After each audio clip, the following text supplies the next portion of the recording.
नमस्कार मेरे प्यारे श्रोताओं, आज मैं आपके लिए एक अनोखी कहानी लेकर आई हूँ जो आपके दिल को छू जाएगी। तो बिना देर किए चलिए कहानी शुरू करते हैं। प्रीतनगर के राजा सोनभद्र एक दिन वन्य प्राणियों का शिकार खेलने के लिए घने जंगल में निकल पड़े। शिकार की तलाश में चलते चलते वे जंगल के अत्यंत सुदूर हिस्से तक जा पहुंचे। अचानक मौसम ने करवट ली और भीषण आंधी तूफान ने चारों ओर अंधकार फैला दिया। इस घोर विपत्ति में राजा के सिपाही और साथी उनसे बिछड़ गए। संध्या का समय निकट आते आते राजा को चिंता सताने लगी, परंतु वे अब तक रास्ता भटक चुके थे। इस विषम परिस्थिति में वापस लौटना असंभव था और वह जंगल जंगली जानवरों से भरपूर था। विवश होकर राजा ने रात जंगल में ही बिताने का निश्चय किया और एक सुरक्षित आश्रय की खोज में निकल पड़े। काफी समय तक भटकने के बाद उन्हें कहीं दूर से धुएं का गुब्बार उठता दिखाई दिया। उस दिशा में बढ़ते हुए राजा को एक साधारण सी झोपड़ी नजर आई। दरवाजे पर दस्तक देकर और आवाज लगाकर राजा ने निवेदन किया, मैं एक मुसाफिर हूँ। बाहर का मौसम बेहद खराब है। मुझे सिर छुपाने के लिए आसरा चाहिए। कुछ ही देर में झोपड़ी का दरवाजा खुला और एक वृद्ध व्यक्ति बाहर आया। उसने राजा को आदर पूर्वक भीतर आमंत्रित किया। वह वृद्ध अपनी युवा और अत्यंत सुंदर बेटी के साथ जंगल में रहता था। वृद्ध लकड़ियां काटकर नगर में बेचता और इसी से उनकी जीविका चलती थी। वृद्ध की बेटी ने राजा के लिए अत्यंत सरल लेकिन स्वादिष्ट भोजन तैयार किया। भोजन के उपरांत राजा के लिए आरामदायक बिस्तर का प्रबंध किया गया। उस रात बाप बेटी ने राजा की भरपूर सेवा सत्कार किया। सुबह होते ही राजा ने उनका धन्यवाद किया और अपने महल लौट आए। लेकिन महल लौटने के पश्चात भी राजा के हृदय में उस वृद्ध लकड़हारे की सुंदर और गुणवान बेटी की छवि बसी रही। उसने एक अजनबी को अपनी सहृदयता से शरण दी थी और यह बात राजा के मन को छू गई। इसी दौरान राजा की शादी मंत्री की बेटी से तय हो चुकी थी, जो कि अत्यंत घमंडी और धूर्त स्वभाव की थी। राजा ने मंत्री की बेटी से विवाह करने से साफ इनकार कर दिया। इसके विपरीत उन्होंने यह निश्चय किया कि वे उस लकड़हारे की बेटी को ही अपनी रानी बनाएंगे। अंततः राजा ने उस वृद्ध लकड़हारे की बेटी से विवाह कर लिया और इस प्रकार उनका जीवन प्रेम और सादगी की अनुपम मिसाल बन गया। राजा के वफादार मंत्री के मन में एक गहरी व्यथा जन्म ले चुकी थी। अपनी असफल महत्वाकांक्षाओं को साकार करने की तलाश में उसने अवसरों की टोह लेना शुरू कर दिया। उधर राजा अपनी रानी के साथ सुखद जीवन व्यतीत कर रहा था। समय की धारा में बहते हुए 1 वर्ष के उपरांत उनके घर में एक कन्या ने जन्म लिया। दूसरे वर्ष भी एक और पुत्री का जन्म हुआ। इस प्रकार अब राजा 2 बेटियों के पिता बन चुके थे। एक दिन मंत्री ने उपयुक्त क्षण का लाभ उठाते हुए राजा से कहा, महाराज, राज्य संचालन और उत्तराधिकारी के लिए एक पुत्र का होना अनिवार्य है। मेरी विनम्र राय है कि आपको दूसरी शादी कर लेनी चाहिए ताकि पुत्र की प्राप्ति हो सके। लेकिन राजा ने इस प्रस्ताव को सख्ती से नकार दिया। मंत्री ने जब यह देखा कि राजा तक उसकी बेटी के विवाह का हर मार्ग अवरुद्ध हो चुका है, तो उसने कुटिलता की राह पकड़ ली। उसने धीरे धीरे सेनापति और अन्य मंत्रियों को अपने षड्यंत्र में सम्मिलित कर लिया। फिर एक काले दिन उसने धोखे से रानी के कक्ष में एक विषधर सांप छोड़ दिया। सर्पदंश के कारण रानी की मृत्यु हो गई। रानी के निधन के बाद भी राजा ने दूसरी शादी करने का विचार नहीं किया। इस पर मंत्री ने अपनी नीचता की पराकाष्ठा पार करते हुए रसोइयों के साथ षड्यंत्र रच डाला। राजा के भोजन में विष मिलाया गया और इस प्रकार राजा की भी मृत्यु हो गई। मंत्री ने इसके पश्चात राजगद्दी पर कब्जा कर लिया। राजा की एक पुरानी और निष्ठावान दासी इस पूरे घटनाक्रम की साक्षी बनी हुई थी। उसने समझ लिया कि मंत्री जल्द ही राजकुमारियों को भी खत्म कर देगा। अतः वह रात्रि के घोर अंधकार में दोनों राजकुमारियों को लेकर कहीं दूर निकल गई। इस प्रकार प्रजा को एक दयालु राजा की जगह लालची और क्रूर शासक मिला। दासी उन बच्चियों को लेकर जंगल के एक कोने में बस गई और उनका पालन पोषण करने लगी। समय अपनी गति से चलता रहा और अब वे दोनों कन्याएं युवावस्था में प्रवेश कर चुकी थी। इसी दौरान एक दिन दासी घोर बीमारी की चपेट में आ गई। जब उसने मृत्यु को निकट पाया तो उसने दोनों कन्याओं को पास बुलाकर सच्चाई उजागर की। उसने बताया कि वे दोनों असल में राजकुमारियां हैं और उनके माता पिता के साथ क्या अन्याय हुआ था। ये सुनकर दोनों लड़कियां गहरे शोक में डूब गई। कुछ समय बाद दासी ने प्राण त्याग दिए। अब वे दोनों बिल्कुल अकेली थी। अपनी असहायता के क्षणों में वे माता पिता को याद करती और आंसू बहाती। एक दिन की बात है, एक राजकुमार जंगल में शिकार करने आया। उसके साथ मंत्री का पुत्र भी था। राजकुमार ने जंगल में 2 तीतरों का शिकार किया और अपने मित्र से उनका मांस पकाने के लिए कहा। राजकुमार स्वयं एक घने वृक्ष के नीचे विश्राम करने चला गया। मंत्री का बेटा आग जलाकर तीतरों का मांस पका रहा था। तभी उसकी दृष्टि सामने एक झोपड़ी पर पड़ी। झोपड़ी के पास एक अत्यंत सुंदर युवती खड़ी थी जो उसे विस्मय से देख रही थी। जब मंत्री के पुत्र ने उस कन्या को देखा तो वह विस्मित रह गया कि इस निर्जन जंगल में इतनी सुंदर स्त्री कहां से आ गई। वह उस कन्या के समीप पहुंचा और स्वयं के विषय में विस्तार से जानकारी दी। इतने में जलने की तीव्र गंध ने उनका ध्यान खींचा। मंत्री का पुत्र तुरंत वापस लौटा और पाया कि वह मांस जो वह पका रहा था पूरी तरह जल चुका था। उसकी बेचैनी बढ़ गई। इस पर वह कन्या मुस्कुराते हुए बोली, हटो, मैं तुम्हारे लिए यह तीतर पकाकर देती हूँ। उसने मांस को सावधानी पूर्वक पकाया और मंत्री के पुत्र को सौंप दिया। इस दौरान राजकुमार, जो लंबे समय से प्रतीक्षा कर रहा था, सोचने लगा कि उसका मित्र इतनी देर क्यों लगा रहा है। पहले तो वह कभी इतना समय नहीं लगाता था। जब मंत्री का पुत्र पका हुआ मांस लेकर वापस आया तो राजकुमार ने जैसे ही उसे चखा, वह चकित रह गया। उसने पूछा, आज तुमने इतना स्वादिष्ट भोजन कैसे तैयार कर लिया? पहले तो तुम्हारे हाथ में ऐसा स्वाद कभी नहीं था। तब मंत्री के पुत्र ने बताया, यहाँ से थोड़ी ही दूरी पर एक झोपड़ी है जहाँ एक अद्वितीय रूपवती कन्या निवास करती है। उसी ने यह मांस पकाया है, क्योंकि मैं तो केवल उसे निहारता ही रह गया। दूसरी ओर छोटी राजकुमारी, जो नदी के तट पर वस्त्र धोने गई हुई थी, जब अपनी झोपड़ी में वापस आई तो बड़ी बहन ने उसे सारा किस्सा सुनाया। उसने बताया कि मंत्री का पुत्र कैसे उसे देखता ही रह गया।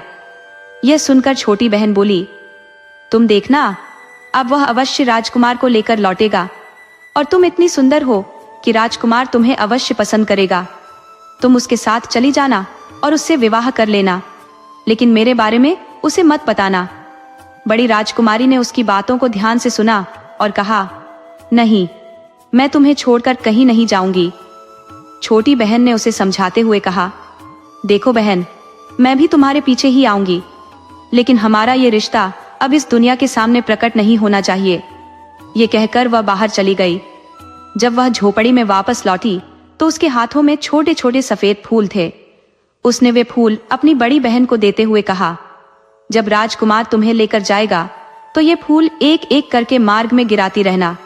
मैं इन फूलों का अनुसरण करते हुए तुम्हारे पास पहुंच जाऊंगी। सारी बात समझाने के बाद छोटी बहन झोपड़ी से बाहर निकली और एक वृक्ष के पीछे छिप गई। इसी दौरान राजकुमार अपने मित्र मंत्री के पुत्र के साथ वहां आ पहुंचा। जैसे ही उसकी दृष्टि बड़ी राजकुमारी पर पड़ी, वह तुरंत ही उसके सौंदर्य पर मोहित हो गया और उसके प्रति प्रेम भाव से भर गया। राजकुमार ने उससे पूछा, आप इस सुनसान जंगल में अकेली क्यों रहती हैं? राजकुमारी ने अपनी छोटी बहन द्वारा समझाई गई बातों को ध्यान में रखते हुए कहा, मैं यहाँ अपने माता पिता के साथ रहती थी। मेरी माता का पहले ही निधन हो चुका था और मेरे पिता एक साधारण लकड़हारे थे। वे जंगल से लकड़ियां काटकर उन्हें बेचते थे, जिससे हमारा जीवन यापन होता था। परंतु कुछ समय पहले ही मेरे पिता भी स्वर्गवासी हो गए। अब इस संसार में मेरा कोई सहारा नहीं है, इसी कारण मैं यहाँ अकेली निवास करती हूँ।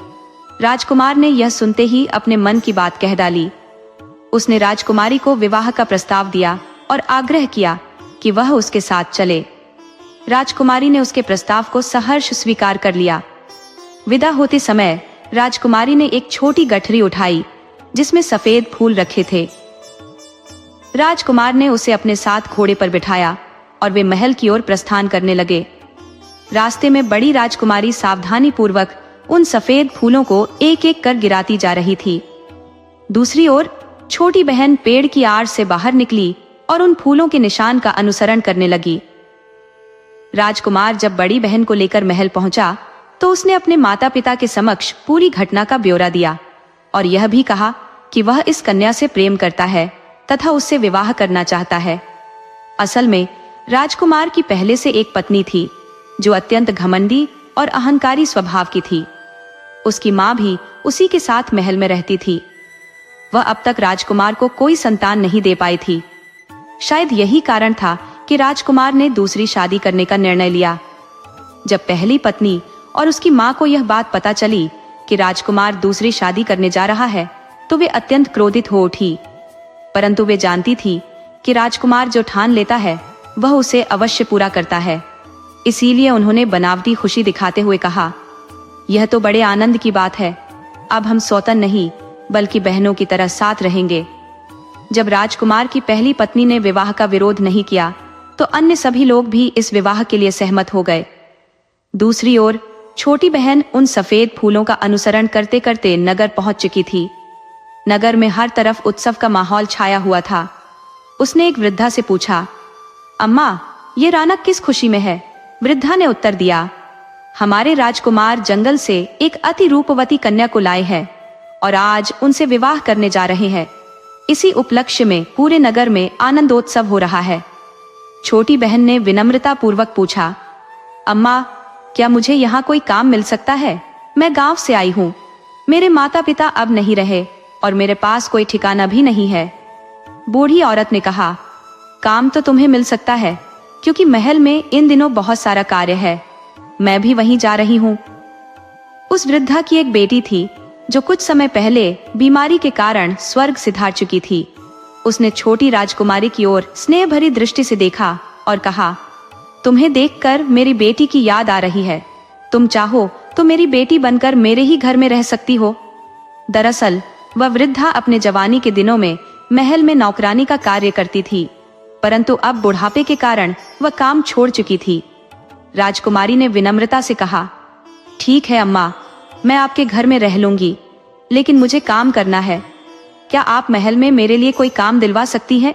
बूढ़ी औरत ने उसे अपने साथ महल की ओर चलने के लिए कहा। महल में चारों ओर उत्सव का माहौल था।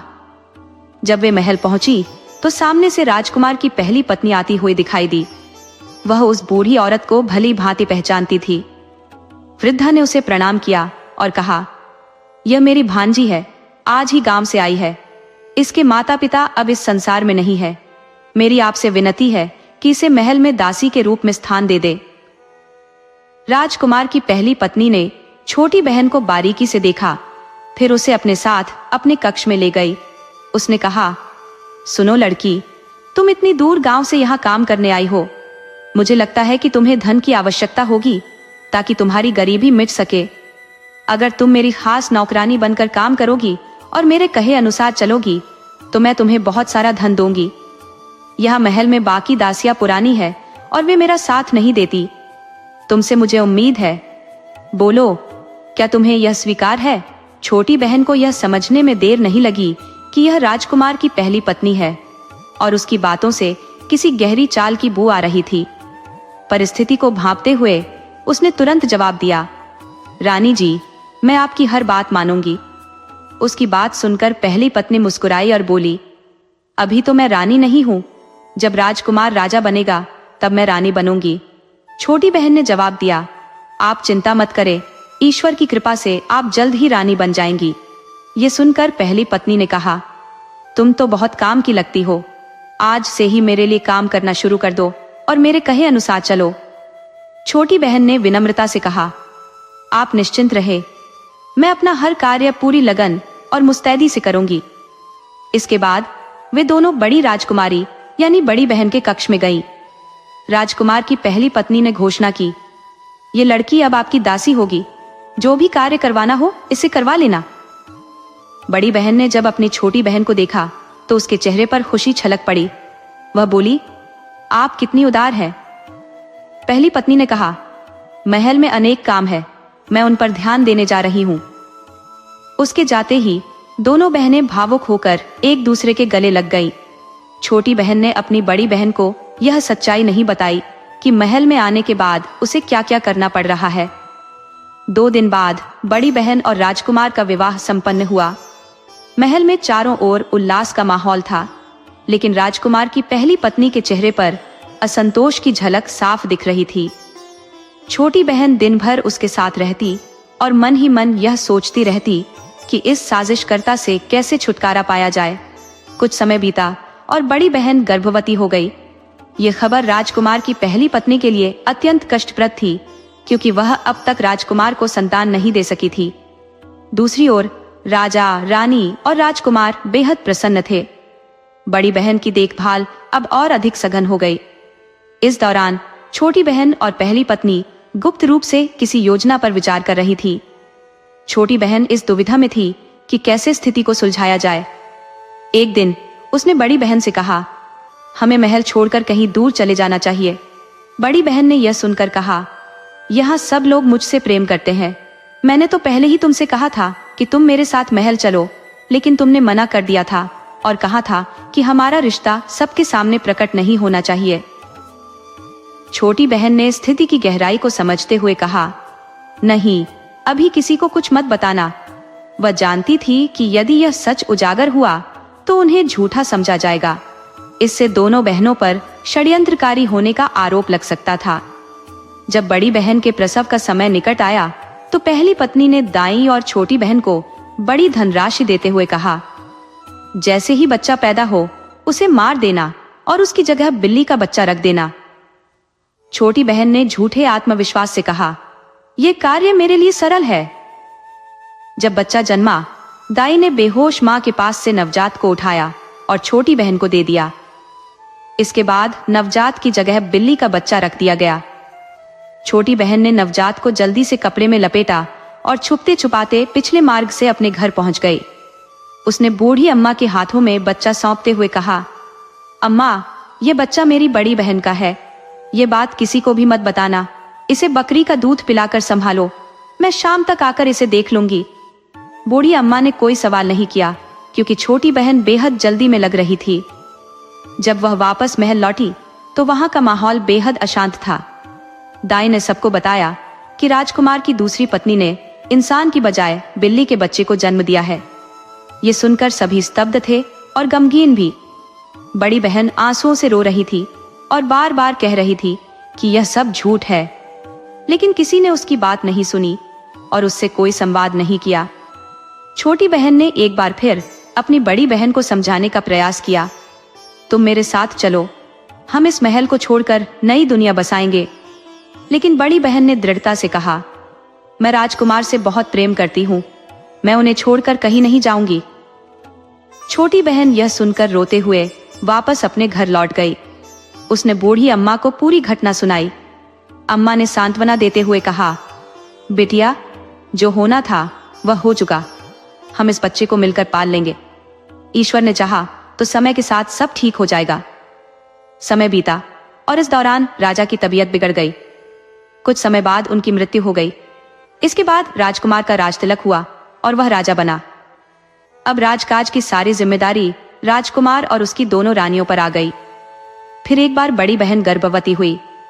इस बार पहली पत्नी ने छोटी बहन को ढेर सारा इनाम देते हुए कहा, जब बच्चा जन्म ले तो उसकी जगह कुत्ते के बच्चे को रख देना। छोटी बहन ने विनम्रता से कहा, इस बार ऐसा मत कीजिए बड़ी रानी जी, आपके भी कोई संतान नहीं है और राजा को उत्तराधिकारी की आवश्यकता होगी। ये सुनकर बड़ी रानी क्रोधित होकर बोली, अगर तुझे यह काम नहीं करना तो मत कर, मैं किसी और से करवा लूंगी। छोटी बहन ने स्थिति को संभालते हुए कहा, अरे नहीं रानी जी, मैं तो बस मजाक कर रही थी।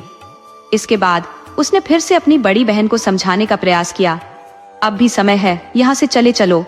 लेकिन बड़ी बहन ने तिरस्कार भरे स्वर में कहा, अब मैं रानी बन चुकी हूँ, मुझे लगता है कि तुम मुझसे जलने लगी हो।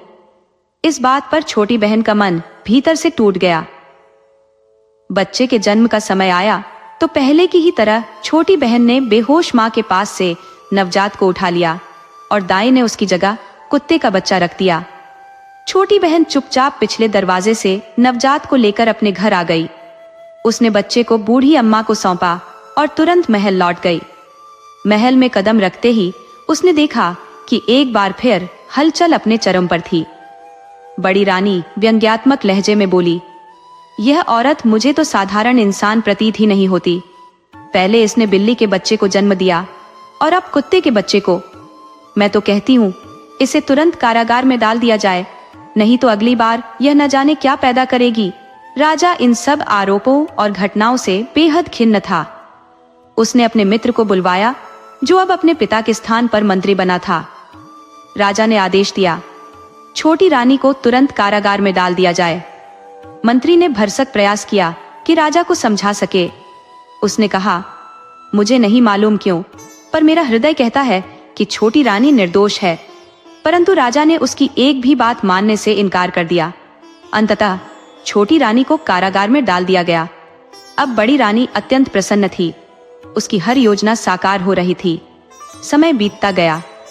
राजा को कभी कभी अपनी छोटी रानी की याद आ जाती, परंतु जैसे ही बिल्ली और कुत्ते के बच्चे की बातें स्मरण होती, उसका हृदय घृणा से भर जाता।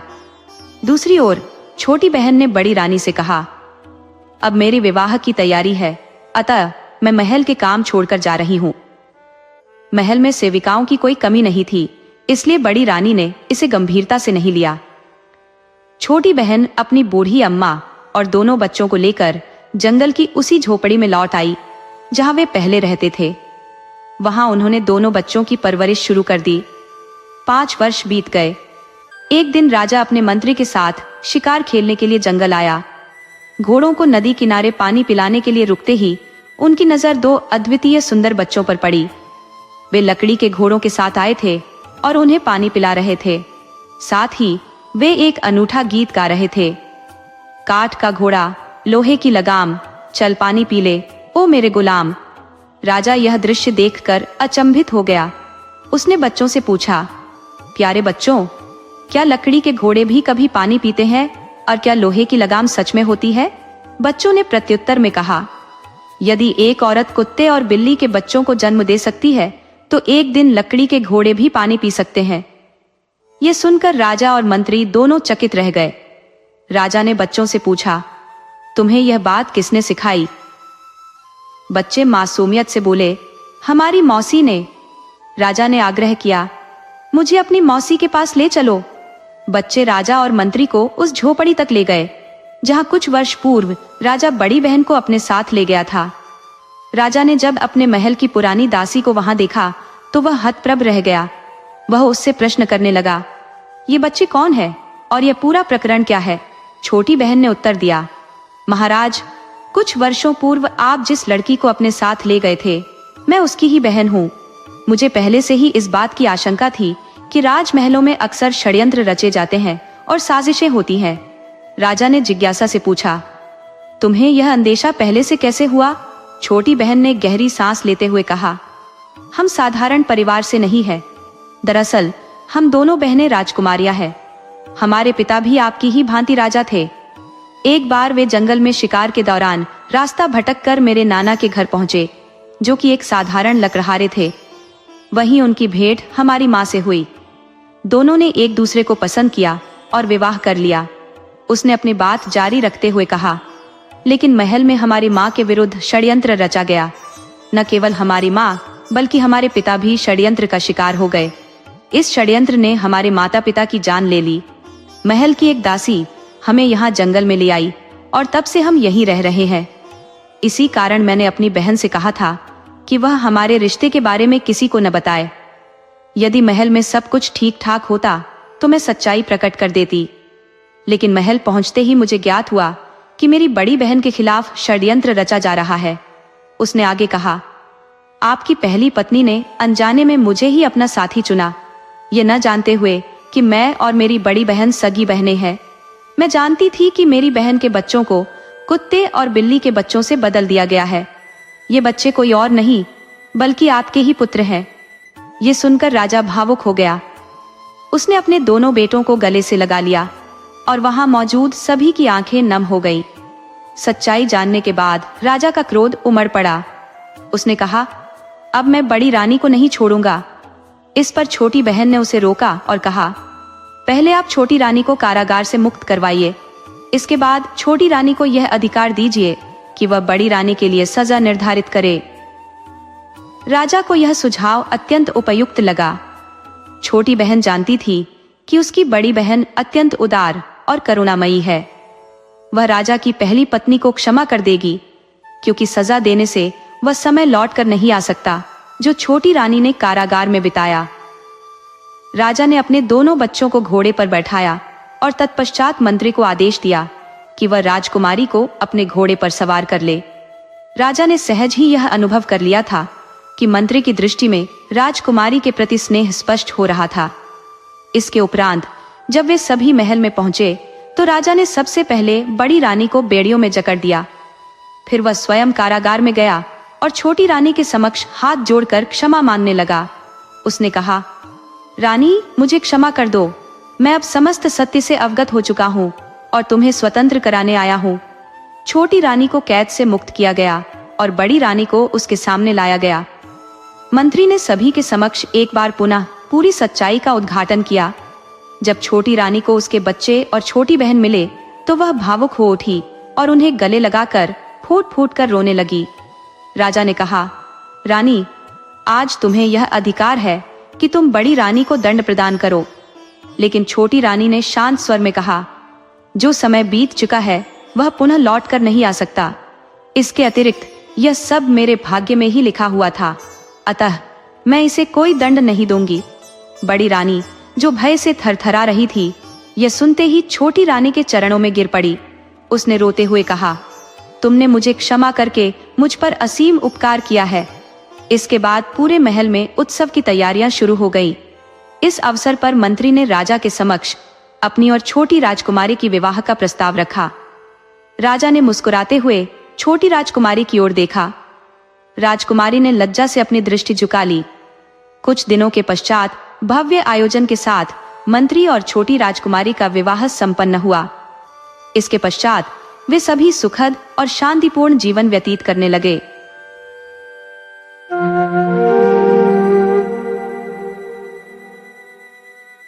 बहुत पुरानी बात है, जब तेजपुर नामक राज्य पर राजा सूरजभान का शासन हुआ करता था। राजा सूरजभान स्वभाव से अत्यधिक घमंडी और विचित्र थे। छोटी छोटी बातों पर उनका क्रोध प्रज्वलित हो उठता था। उनकी इस स्वभावगत कमी के कारण दरबार के सभी मंत्री और कर्मचारी सदा भयग्रस्त रहते थे। कोई भी राजा के सामने उनकी इस आदत का जिक्र करने का साहस नहीं कर पाता था। राजा सूरजभान की कई रानियां थीं, जिनमें से रानी वजंती अपनी अनुपम सुंदरता और मधुर स्वभाव के लिए जानी जाती थी। समय धीरे धीरे बीतता गया। एक दिन राजा और रानी वजंती शाही उद्यान में टहल रहे थे। बगीचे में एक विशाल वृक्ष था, जिसकी शाखाओं पर कहीं से उड़कर तोते का एक जोड़ा आ बैठा। उन पक्षियों की ओर राजा और रानी की दृष्टि गई और वे उनकी सुंदरता में खो गए। पक्षियों को देखकर राजा ने रानी से कहा, प्रिय रानी, क्या तुम बता सकती हो कि इन दोनों पक्षियों में से कौन नर है और कौन मादा? रानी मुस्कुराकर बोली, महाराज, यह तो स्पष्ट है। पक्षियों का जोड़ा प्रायः नर और मादा का ही होता है। इनमें से एक नर है और दूसरा मादा। राजा ने मंद हास्य के साथ उत्तर दिया, यह आवश्यक नहीं है कि यह दोनों अलग लिंग के हो सकता है दोनों नर हों या दोनों मादा। यह भी संभव है कि यह दोनों भाई हों। रानी दृढ़ स्वर में बोली, नहीं महाराज, ये दोनों पक्षी नर और मादा ही है। मुझे लगता है कि आपको पक्षियों की पहचान में भ्रम हो रहा है। राजा ने प्रत्युत्तर दिया, नहीं, मैं कहता हूं कि यह दोनों पक्षी भाई भाई है। दोनों के बीच इस विषय पर तर्क वितर्क आरंभ हो गया। राजा अपने तर्क पर अड़े रहे कि दोनों पक्षी नर है, जबकि रानी का विश्वास था कि इनमें से एक नर और एक मादा है। बहस बढ़ते बढ़ते इतनी तीव्र हो गई कि राजा के अहंकार को चोट पहुंची। क्रोध से व्याकुल होकर उन्होंने रानी के समक्ष एक शर्त रख दी। राजा बोले, ठीक है, यदि यह दोनों पक्षी नर निकले तो मैं तुम्हें इस राज्य से निष्कासित कर दूंगा, और यदि यह दोनों पक्षी नर और मादा निकले, अर्थात तुम्हारी बात सत्य सिद्ध हुई, तो मैं स्वयं इस राज्य को 14 वर्षों के लिए त्याग दूंगा। इस प्रकार दोनों के बीच यह शर्त स्थापित हो गई।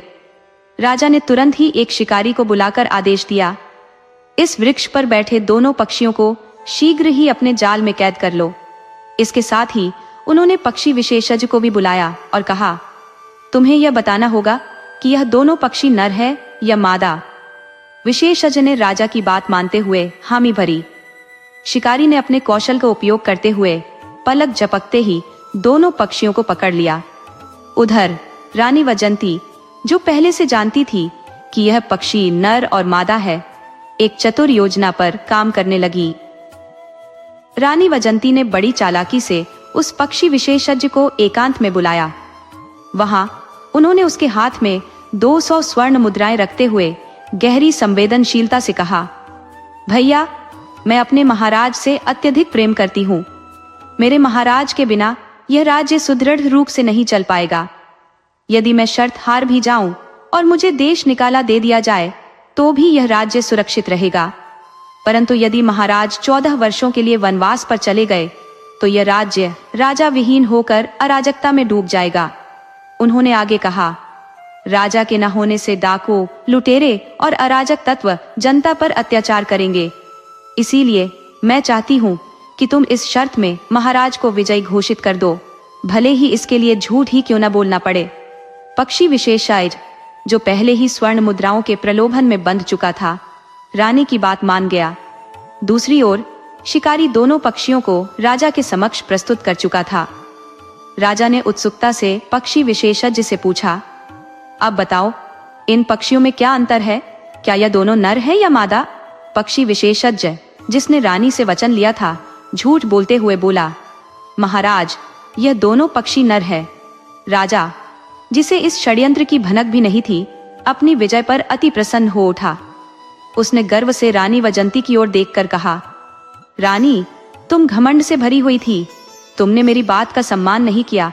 अब तुम शर्त हार चुकी हो और तुम्हें देश निकाला दिया जाएगा। रानी ने अपनी योजना के अनुसार राजा की बात मान ली। हालांकि उन्होंने यह शर्त जीतने के लिए पक्षी विशेषज्ञ से झूठ बुलवाया था, लेकिन इस जीत की कीमत उन्हें भारी लग रही थी। मन ही मन वह अत्यंत व्यथित थी, यह सोचकर कि अब उन्हें अपने प्रिय महाराज से दूर होना पड़ेगा। तब रानी ने विनम्रता से राजा से प्रार्थना की, महाराज, कृपया मुझे देश निकाला मत दीजिए।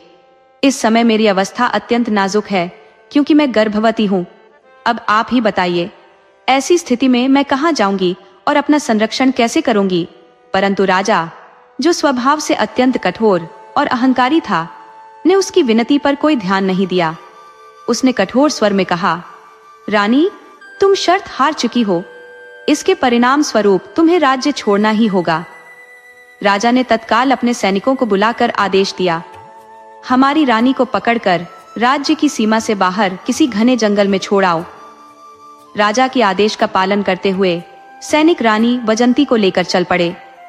लंबे रास्ते तय करते हुए वे तेजपुर राज्य की सीमा पार कर एक सघन जंगल में पहुंचे। वहां उन्होंने रानी को अकेला छोड़ दिया। जंगल में अकेली छोड़े जाने के बाद रानी अत्यंत व्यथित हो उठी। उन्होंने सोचा, हे ईश्वर, अब मैं क्या करूं? अपनी सुरक्षा कैसे सुनिश्चित करूं? इस निर्जन जंगल में मैं कैसे जीवित रहूंगी? उधर सैनिकों ने महल लौटकर राजा को सूचित कर दिया कि उन्होंने रानी को जंगल में छोड़ दिया है। इस समाचार से राजा को कोई अंतर नहीं पड़ा। राजा सूरजभान की कई रानियां थीं, इसलिए एक रानी के चले जाने से उसे कोई विशेष चिंता नहीं थी। वह अपने राज्यकाज के कार्यों में व्यस्त हो गया। इधर रानी वजंती का जीवन कठिनाइयों से भर गया। गर्भवती होने के कारण उनकी स्थिति और भी दयनीय थी। किसी सहारे के अभाव में वह झाड़ियों में छिपकर अपना समय व्यतीत करती। भूख लगने पर वे पेड़ों के पत्ते और फल खा लेती। इस प्रकार किसी तरह 8 दिन उन्होंने जंगल में गुजार दिए। ईश्वर भी दुखियों की सहायता अवश्य करता है। एक दिन मालवा के राजा चित्रसेन शिकार खेलने के लिए उसी जंगल में आए। शिकार करते करते वह उसी स्थान पर पहुंच गए जहां रानी वजंती छिपी हुई थी। जैसे ही रानी ने घोड़ों की टापों की आवाज सुनी, वह भयभीत होकर झाड़ियों में छिप गई। राजा चित्रसेन को झाड़ियों के बीच हलचल महसूस हुई। उन्होंने अनुमान लगाया कि कोई पशु, संभवतः मृग या सुअर, झाड़ियों के भीतर है। राजा ने तुरंत अपने सैनिकों को आदेश दिया, इन झाड़ियों को चारों ओर से घेर लो, अवश्य ही इसके भीतर कोई शिकार होगा। सैनिकों ने राजा के आदेश का पालन करते हुए झाड़ियों को चारों दिशाओं से घेर लिया। चारों ओर तीर और तलवारों से लैस सैनिकों को देखकर रानी कांप उठी। उन्हें लगा कि आज ये लोग उन्हें शिकार समझकर मार डालेंगे। आखिरकार उन्होंने झाड़ियों से निकलकर आवाज दी, भाइयों, मैं आपका शिकार नहीं हूँ। मैं एक दुखियारी और लाचार स्त्री हूँ। मुझ जैसी निरीह को मारकर आप लोगों को क्या मिलेगा? जब राजा चित्रसेन ने किसी स्त्री की करुणामय आवाज सुनी तो वो विस्मित रह गया। राजा ने गंभीरता से पूछा, तुम कौन हो और इस निर्जन जंगल में कैसे आ पहुंची? रानी वजंती ने द्रवित होकर उत्तर दिया, भाइयों, मेरा इस संसार में कोई नहीं है। न कोई संबंधी है, न कोई सगा संबंधित।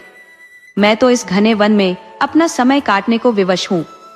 राजा चित्रसेन, जो दया और करुणा के लिए प्रसिद्ध थे, बोले, इसमें चिंता की कोई बात नहीं।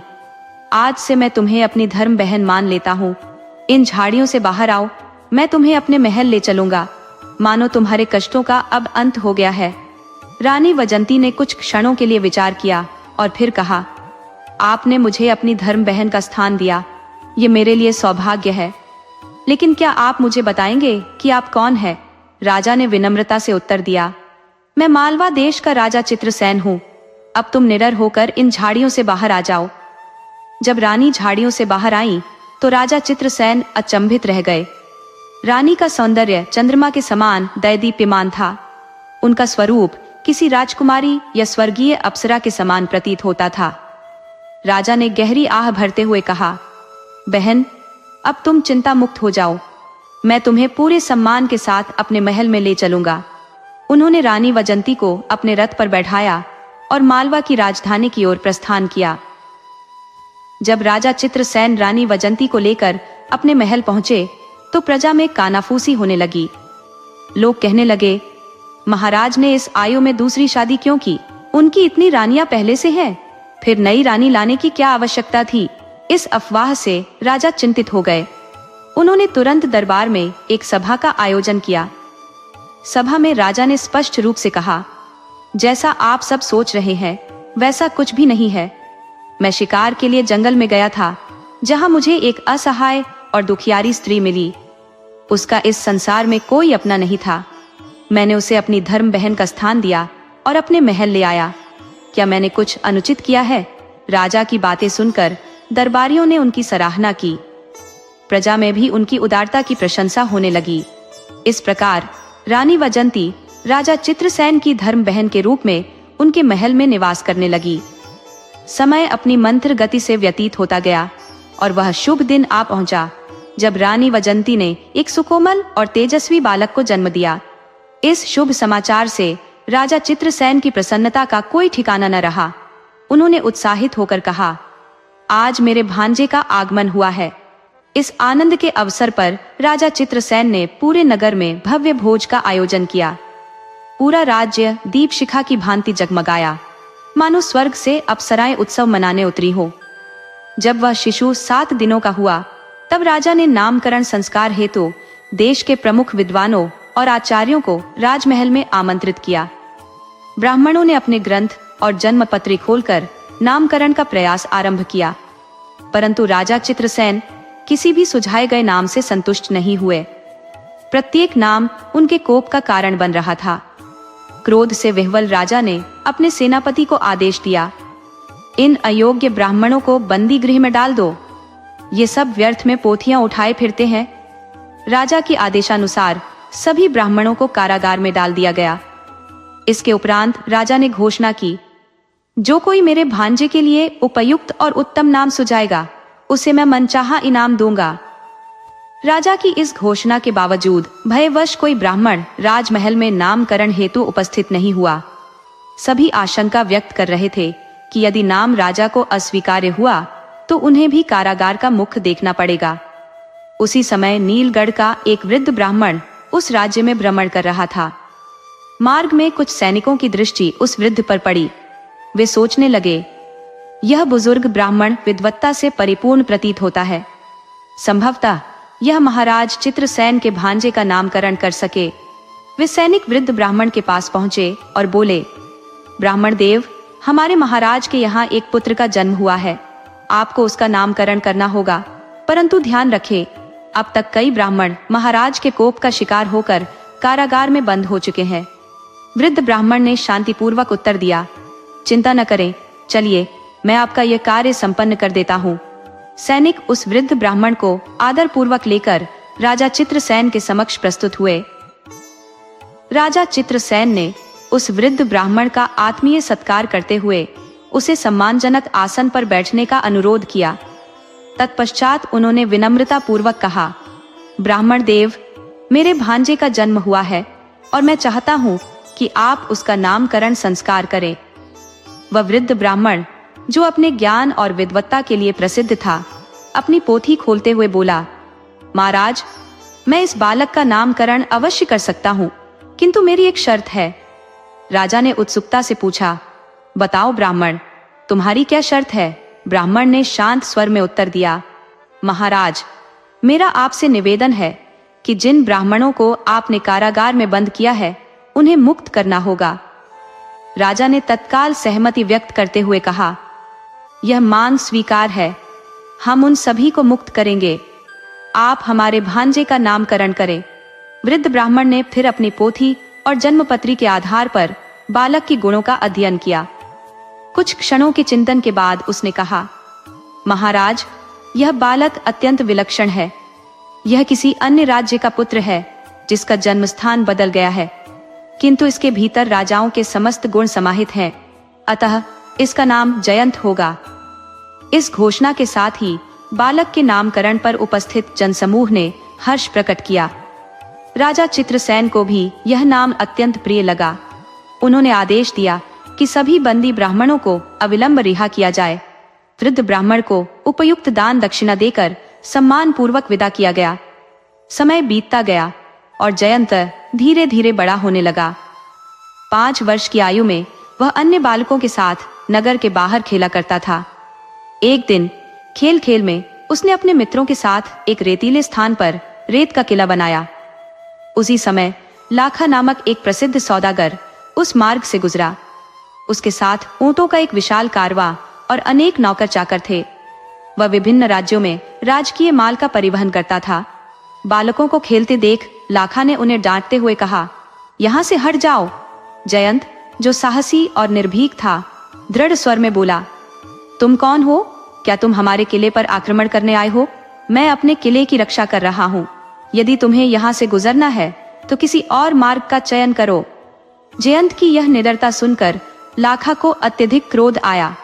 उसका अभिमान, जो राजाओं के साथ उसकी निकटता से उपजा था, चुनौती महसूस कर रहा था। लाखा सुदागर ने झुंझलाहट भरे स्वर में कहा, अरे जिद्दी बालक, मेरा मार्ग अविलंब खाली कर।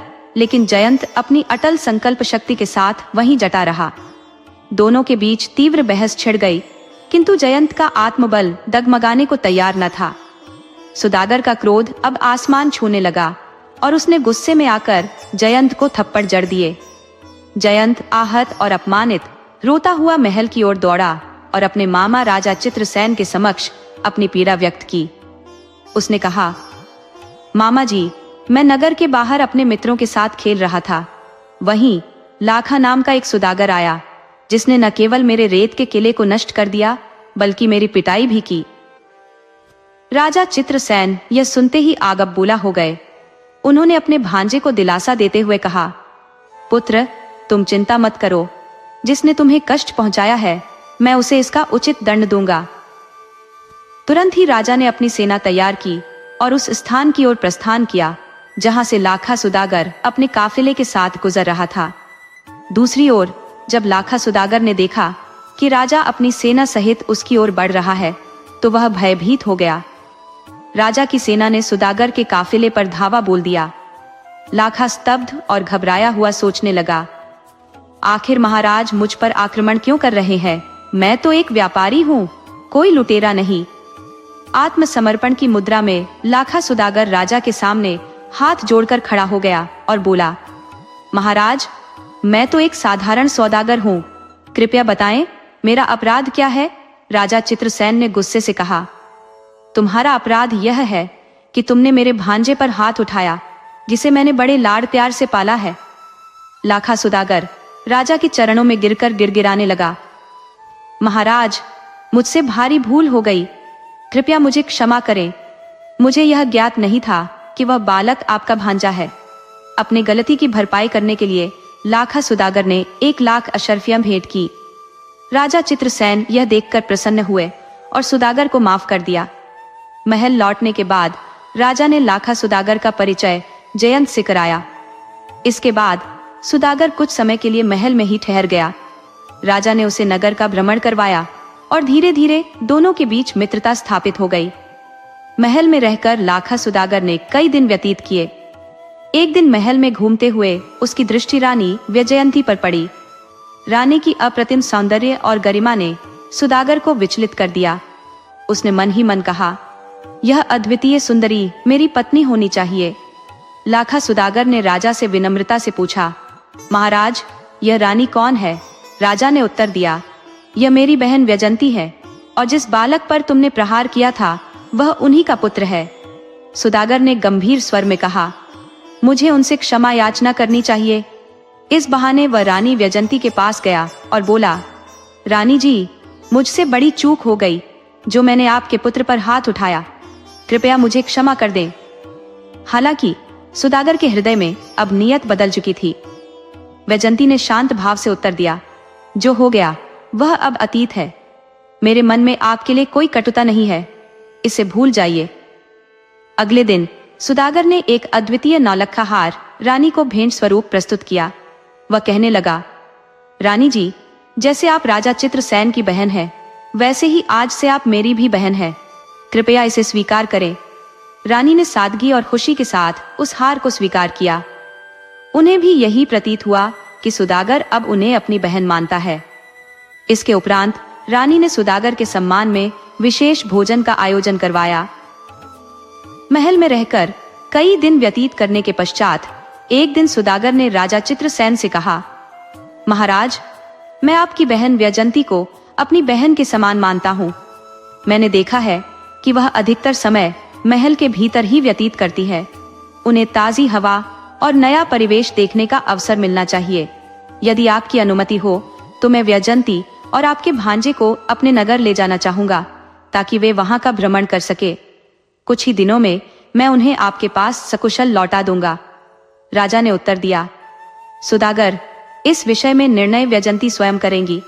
यदि वह तुम्हारे साथ जाने के लिए सहमत है तो मुझे कोई आपत्ति नहीं है।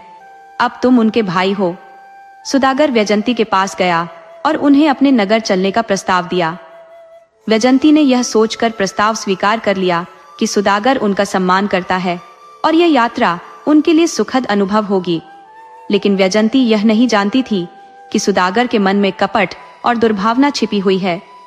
इसके पश्चात वैजयंती ने राजा चित्रसेन के समक्ष निवेदन किया कि उसे यहाँ रहते हुए बहुत समय व्यतीत हो चुका है।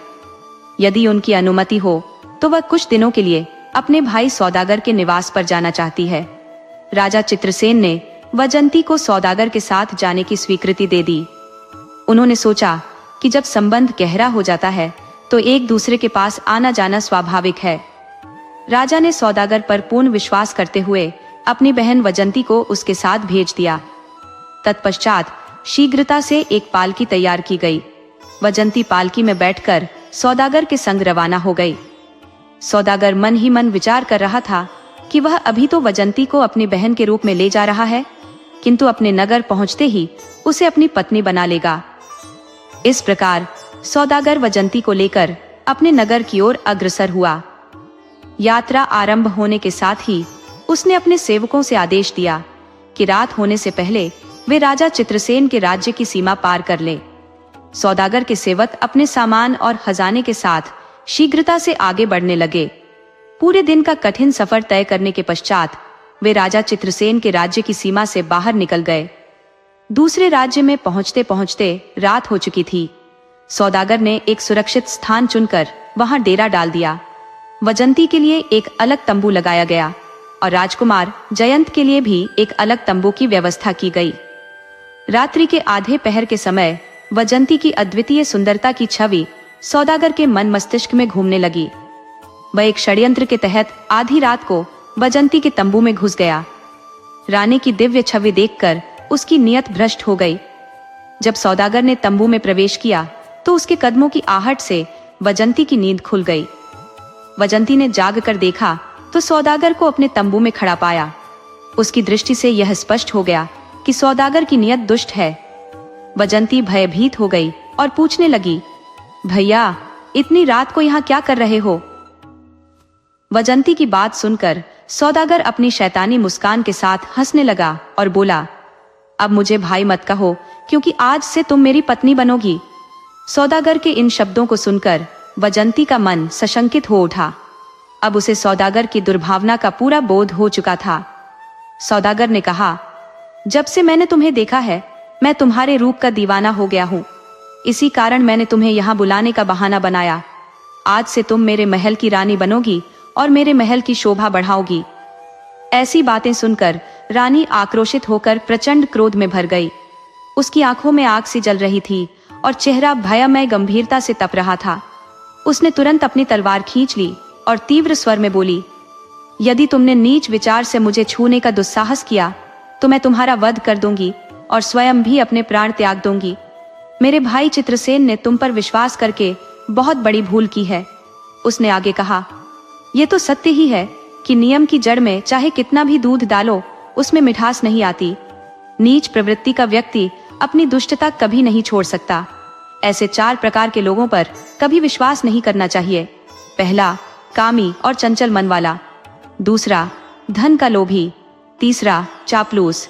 और चौथा, जो पुराना शत्रु हो और जिसने कभी आपके हाथों पराजय झेली हो। इन चारों पर कोई भी जिम्मेदारी सौंपना मूर्खता है। रानी की प्रचंडता से भरी वाणी और क्रोध से दमकते चेहरे को देखकर सौदागर सहम सा गया, किंतु शीघ्र ही उसने कहा, यदि आज तुम मेरी बात नहीं मानती तो ठीक है, लेकिन याद रखना अब से तुम्हारा जीवन कारागार में कटेगा। मैं तुम्हें बंदी बनाकर कठोर श्रम करवाऊंगा। रानी ने दृढ़ता से उत्तर दिया, मुझे तेरी हर सजा स्वीकार है, लेकिन मैं तेरी पत्नी बनकर नहीं रह सकती। इस प्रकार उनके बीच लंबे समय तक वाद विवाद चलता रहा। लाखा सौदागर रानी को मनाने की हर संभव कोशिश करता रहा, लेकिन उसकी चालाकी और धमकियां रानी के अटल संकल्प को नहीं तोड़ सकी। अगले दिन सूर्योदय के साथ सौदागर अपने क्रोध और हताशा को लेकर अपने तंबू में लौट आया। उसने तुरंत अपने सेवक को आदेश दिया कि सारा लश्कर समेटकर आगे बढ़ा जाए। एक दिन की थकाऊ यात्रा के बाद वह अपने नगर पहुंचा। सौदागर, जो अत्यंत धनी व्यक्ति था, अपने भव्य महल में लौट आया। उसका महल राजाओं के महलों से किसी भी प्रकार से कम नहीं था। उसने रानी को महल के एक अंधकारमय कारागार में डाल दिया और उसे कठोर परिश्रम करने पर विवश कर दिया। सौदागर ने रानी के पुत्र जयंत को भी नहीं बख्शा। उसे प्रतिदिन गायें चराने के लिए भेजा जाता और अन्य कठिन कार्यों में झोंक दिया जाता। जयंत के मन में सौदागर के प्रति तीव्र क्रोध पनप रहा था। वह सोचता था कि किसी तरह इस अन्याय को समाप्त कर दूं। वहीं दूसरी ओर सौदागर को भी यह भय सताने लगा था कि बड़ा होकर जयंत उसके लिए एक बड़ा खतरा बन सकता है। इस सोच के साथ उसने एक षड्यंत्र रचते हुए जयंत को एक दिन अपने पास बुलाया और मीठे स्वर में कहा, बेटा, आज तुम्हें मेरे साथ भोजन करना होगा। आज मैं स्वयं अपने हाथों से तुम्हें स्वादिष्ट भोजन खिलाऊंगा। जयंत के मन में अनेक विचार उठ रहे थे। वह सोचने लगा कि आज सौदागर उस पर विशेष रूप से कृपालु हो गया है, लेकिन उसकी मासूम समझ सौदागर की घातक योजना को नहीं भांप सकी। कपटी सौदागर ने भोजन में विष मिला दिया और उसे जयंत को खिलाया। विषाक्त भोजन ग्रहण करने के कारण जयंत बेहोश हो गया। सौदागर ने नन्हे जयंत को एक गठरी में कसकर लपेटा और उसे घोड़े पर लादकर जंगल की ओर निकल पड़ा। उसकी दुष्ट सोच यह थी कि जंगल के जंगली जानवर उस बच्चे को अपना शिकार बना लेंगे। जयंत को जंगल में फेंककर वह निर्दयता से अपने महल लौट आया। उधर गठरी में बंद जयंत बेहोश तो था, लेकिन अब तक जीवित था। अचानक आकाश में उड़ती हुई एक विशाल चील उस गठरी तक पहुंची। उसने गठरी को अपने मजबूत पंजों में दबोचा और ऊंचाई पर उड़ान भर ली। चील जब गठरी को लेकर उड़ी जा रही थी, तभी जंगल में शिकारियों का एक समूह भ्रमण कर रहा था। उनकी नजर चील पर पड़ी, जो गठरी को पंजों में थामे हुए थी। उन्होंने सोचा कि इस गठरी में अवश्य ही कोई मूल्यवान वस्तु होगी। एक शिकारी ने अपनी कमान साधा कर चील पर तीर छोड़ा। तीर लगने से चील का एक पंख कट गया और वह लड़खड़ाते हुए गठरी समेत नदी में गिर पड़ी। शिकारियों ने तुरंत नदी से गठरी को बाहर निकाला। जब उन्होंने उसे खोला तो भीतर 5 वर्ष का एक नन्हा बालक पाया, जिसकी सांसें अभी चल रही थी। वे शीघ्रता से उसे अपने गांव लेकर आए और एक वैद्य को बुलाकर उपचार शुरू किया। वैद्य ने औषधियां लगाईं, लेकिन जयंत की बेहोशी टूटने में समय लग रहा था। सप्ताह भर के बाद जयंत को होश आया। 8वें दिन उसने अपनी आंखें खोली। उसे होश में देखकर शिकारियों ने राहत की सांस ली। अब तक उन सभी को जयंत से गहरा स्नेह हो चुका था। जयंत के पूरी तरह स्वस्थ होने के बाद शिकारियों के मुखिया ने उससे पूछा, बालक, तुम कौन हो और तुम्हारी ऐसी दुर्दशा कैसे हुई? जयंत ने अपनी पूरी कहानी सुनाई। उसने बताया कि वह राजा चित्रसेन का भांजा है और कैसे कपटी सुदागर ने उसकी मां को बंदी बना लिया और उसे मृत्यु के लिए जंगल में छोड़ दिया। सारी बात सुनने के बाद शिकारियों के मुखिया ने साहसिक स्वर में कहा, बेटा, अब तुम निश्चिंत रहो। मैं और मेरे साथी मिलकर तुम्हारी मां को उस दुष्ट सुदागर की कैद से अवश्य ही मुक्त कराएंगे। बस हमें उस सुदागर का नाम और ठिकाना बताओ। जयंत ने उस कुटिल सौदागर का नाम और पता शिकारियों के मुखिया को बता दिया। मुखिया ने तुरंत अपने जांबाज साथियों को तैयार किया और जयंत को साथ लेकर सुदागर के गांव की ओर कूच कर गए। उधर सुदागर के मन में यह ख्याल था कि उसकी राह का कांटा अब हट चुका है। उसे विश्वास था कि रानी वैजंती एक दिन उसकी बात मान लेगी। सुदागर अब रानी पर अत्याचारों की सीमा पार कर चुका था। उसने अपने सेवकों को आदेश दिया कि रानी से दिन भर चक्की चलवाई जाए। बेचारी रानी की हालत दयनीय हो चुकी थी। उसका जीवन अत्याचारों से भर गया था। इस बीच महाराज चित्रसेन के मन में शंका उत्पन्न हुई। उन्होंने विचार किया कि लाखा सुदागर 1 महीने का वादा करके उनकी बहन को ले गया था, लेकिन अब 6 महीने से अधिक का समय बीत चुका है और वह वापस नहीं लौटा। इस चिंता के साथ महाराज चित्रसेन अपने घोड़े पर सवार होकर सुदागर के गांव की ओर रवाना हुए। दूसरी ओर शिकारियों का दल जयंत को लेकर उसी दिशा में बढ़ रहा था। जब इन दोनों समूहों का सामना रास्ते में हुआ तो महाराज चित्रसेन ने अपने भांजे को शिकारियों के साथ देखा। उन्होंने बिना सोच विचार के ये समझते हुए कि शिकारियों ने जयंत का अपहरण किया है, अपने धनुष से तीर निकालकर शिकारियों के मुखिया की ओर छोड़ दिया। यह दृश्य देखकर जयंत तुरंत चिल्लाते हुए महाराज चित्रसेन की ओर दौड़ा। उसने अपने मामा को पहचान लिया और उनके पास जाकर बोला, मामा जी, कृपया रुक जाइए। ये लोग हमारे मित्र हैं। इन्हीं की वजह से मैं आज जीवित हूँ। इन पर आक्रमण मत कीजिए। मुझे तो उस दुष्ट लाखा सुदागर ने विष खिलाकर जंगल में फेंक दिया था। मेरी माँ को उसने बंदी बना रखा है। जयंत की बातें सुनकर महाराज चित्रसेन का क्रोध चरम पर पहुंच गया। उन्होंने तुरंत शिकारियों के मुखिया से क्षमा मांगी और कहा, मुझे क्षमा करे मित्र। मैं समझ रहा था कि कोई डाकू मेरे भांजे का अपहरण कर रहा है, इसीलिए मैंने आप पर तीर चलाया। मैं इस गलती के लिए माफी मांगता हूँ। शिकारियों के मुखिया ने उत्तर दिया, महाराज, इसमें आपकी कोई गलती नहीं है। मैं तो आपके भांजे को लेकर उस धूर्त सुदागर से बदला लेने जा रहा था। आज मैं उसे जिंदा नहीं छोड़ूंगा। सभी ने आपस में विचार विमर्श किया और उस दुष्ट सुदागर से प्रतिशोध लेने के लिए उसके गांव की ओर बढ़ गए। अब आपको यह भी बताना आवश्यक है कि राजा सूरजभान, जो वैजंती के पति थे और जिन्होंने किसी समय आवेश में आकर उन्हें देश निकाला दे दिया था, अब आत्ममंथन में डूबे हुए थे। वह यह सोच रहे थे कि मैंने अपनी रानी वैजंती को निर्वासित तो कर दिया, परंतु उसके पश्चात किसी अन्य रानी से भी मुझे संतान सुख नहीं प्राप्त हुआ। अब मुझे ऐसा प्रतीत होता है कि मेरा वंश समाप्ति की ओर बढ़ रहा है। काश कोई चमत्कार होता और मेरी रानी वैजंती मुझे पुनः प्राप्त हो जाती। राजा के हृदय में रानी वैजंती के प्रति दबी हुई प्रीति अब पुनः जागृत हो रही थी, लेकिन वह विवश थे। उसी दिन राजा सूरजभान को लाखा सुदागर के महल में एक आवश्यक व्यापारिक बैठक हेतु जाना था। लाखा सुदागर का उठना बैठना प्रायः राजाओं के साथ ही होता था और उसका जीवन भी राजसी ठाट बाट से परिपूर्ण था। उसका महल किसी राजा के महल से कम भव्य नहीं था। राजा सूरजभान अपने राज्य के व्यापारिक विषयों पर चर्चा करने हेतु सुदागर के महल पहुंचे। सुदागर ने उनका भव्य स्वागत किया, लेकिन सुदागर यह नहीं जानता था कि जिस रानी को उसने अपने महल में कैद कर रखा है वह राजा सूरजभान की पत्नी है। उधर स्वयं राजा सूरजभान को भी यह भान नहीं था कि जिस रानी को उन्होंने निर्वासन दिया था वह जीवित है और सुदागर की कैद में कष्ट झेल रही है। इसी दौरान जब राजा सूरजभान सुदागर के साथ सभा में बैठे हुए थे, उसी समय महाराज चित्रसेन, जयंत और शिकारियों के मुखिया भी सभा में आ पहुंचे। सभा के वातावरण में अचानक गहन गंभीरता छा गई। राजा चित्रसेन और शिकारियों के मुखिया ने सुदागर को ललकारा और कहा, सुदागर, आज तुझे जीवित नहीं छोड़ेंगे। सुदागर ने जब बालक जयंत को जीवित देखा और उसके साथ महाराज चित्रसेन को सभा में उपस्थित पाया तो उसका हृदय भय और घबराहट से भर गया। वह अपने सिंहासन पर निःशब्द और स्तब्ध होकर बैठा रहा। इतने में महाराज सूरजभान ने बीच में हस्तक्षेप किया और कहा, महाराज चित्रसेन, यह सुदागर मेरा मित्र है। यह हमारे राज्य के व्यापार में निरंतर सहायता करता है। आप इसे क्यों मारना चाहते हैं? क्या यह उचित है?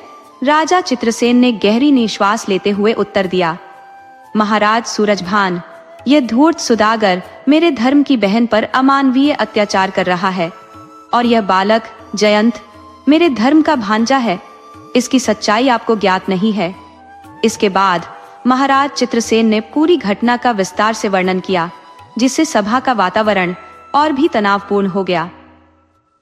एक बार की बात है महाराज, जब मैं वन में शिकार के लिए गया था, तब मेरी भेंट एक अत्यंत ही दुखी और असहाय स्त्री से हुई। उसकी दशा ऐसी थी कि उसके पास न कोई सगा संबंधी था और न ही कोई रिश्तेदार। उस स्त्री की दुर्दशा देखकर मैंने उसे अपनी धर्म बहन मानकर अपने घर में स्थान दिया। मेरी इस दुष्ट सुदागर से मित्रता थी और इसी के कारण वह भी उस स्त्री को कुछ समय के लिए अपने साथ ले गया। लेकिन इसके मन में कुछ और ही कपटपूर्ण विचार चल रहे थे, जिन्हें मैं समझ नहीं सका। आज वही स्त्री इसकी कैद में है और इसने उसके पुत्र को विष देकर मारने का भी प्रयास किया है। अब मैं अपनी धर्म बहन को मुक्त कराने के लिए यहाँ उपस्थित हुआ हूँ। इसे दंडित कर मैं अपनी बहन को यहाँ से ले जाऊंगा। राजा चित्रसेन की पूरी बात सुनने के बाद राजा सूरजभान ने सुदागर से अनुरोध किया कि वह उस स्त्री को तुरंत आजाद कर दे। सुदागर ने अपने एक सेवक को रानी के पास भेजा। सेवक ने रानी से कहा, बहन, अब तुम इस सुदागर की कैद से मुक्त हो रही हो। बाहर कोई तुम्हारा प्रतीक्षा कर रहा है। रानी वैजंती इस बात को सुनकर सोच में पड़ गई। वह चिंतित थी कि जिसने उनके पुत्र को मार दिया वह अब उनके साथ क्या करने वाला है। सेवकों के साथ जब रानी वैजंती दरबार में आई तो वहां पहले से ही उनके पति राजा सूरजभान, उनका पुत्र जयंत और उनके धर्म भाई चित्रसेन उपस्थित थे। कैद में रहते हुए रानी की हालत बहुत खराब हो चुकी थी। अपनी बहन की इस दयनीय स्थिति को देखकर चित्रसेन क्रोध से भर उठे और सुदागर से बोले, दुष्ट सुदागर, मैं तुझे नहीं छोड़ूंगा। तूने मेरी बहन पर कितनी यातनाएं ढाई है, इसका तो कोई हिसाब नहीं दे सकता। इधर जब रानी वैजंती ने अपने पति राजा सूरजभान को देखा तो उन्हें पहचान लिया। राजा सूरजभान भी उन्हें पहचानने का प्रयास करने लगे और सोचने लगे कि यह स्त्री तो उनकी रानी वैजंती की प्रतिरूप लगती है। राजा सूरजभान ने रानी से पूछा, हे देवी, आप कौन हैं? आप मेरी रानी वैजंती जैसी प्रतीत होती है।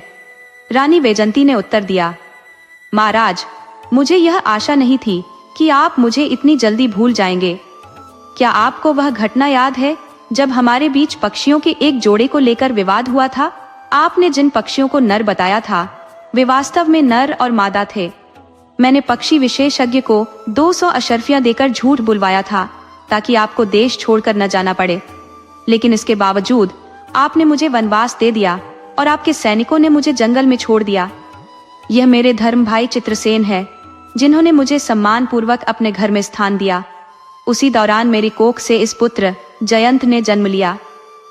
याद करें महाराज, जब मैं उस समय गर्भवती थी, राजा सूरज, जो पहले ही अपनी पत्नी के प्रति किए गए अनुचित व्यवहार के लिए पछतावे में डूबे हुए थे, को जब यह ज्ञात हुआ कि सुदागर ने उनकी पत्नी पर किस प्रकार के अत्याचार किए हैं, तो उनका क्रोध अग्नि समान भड़क उठा।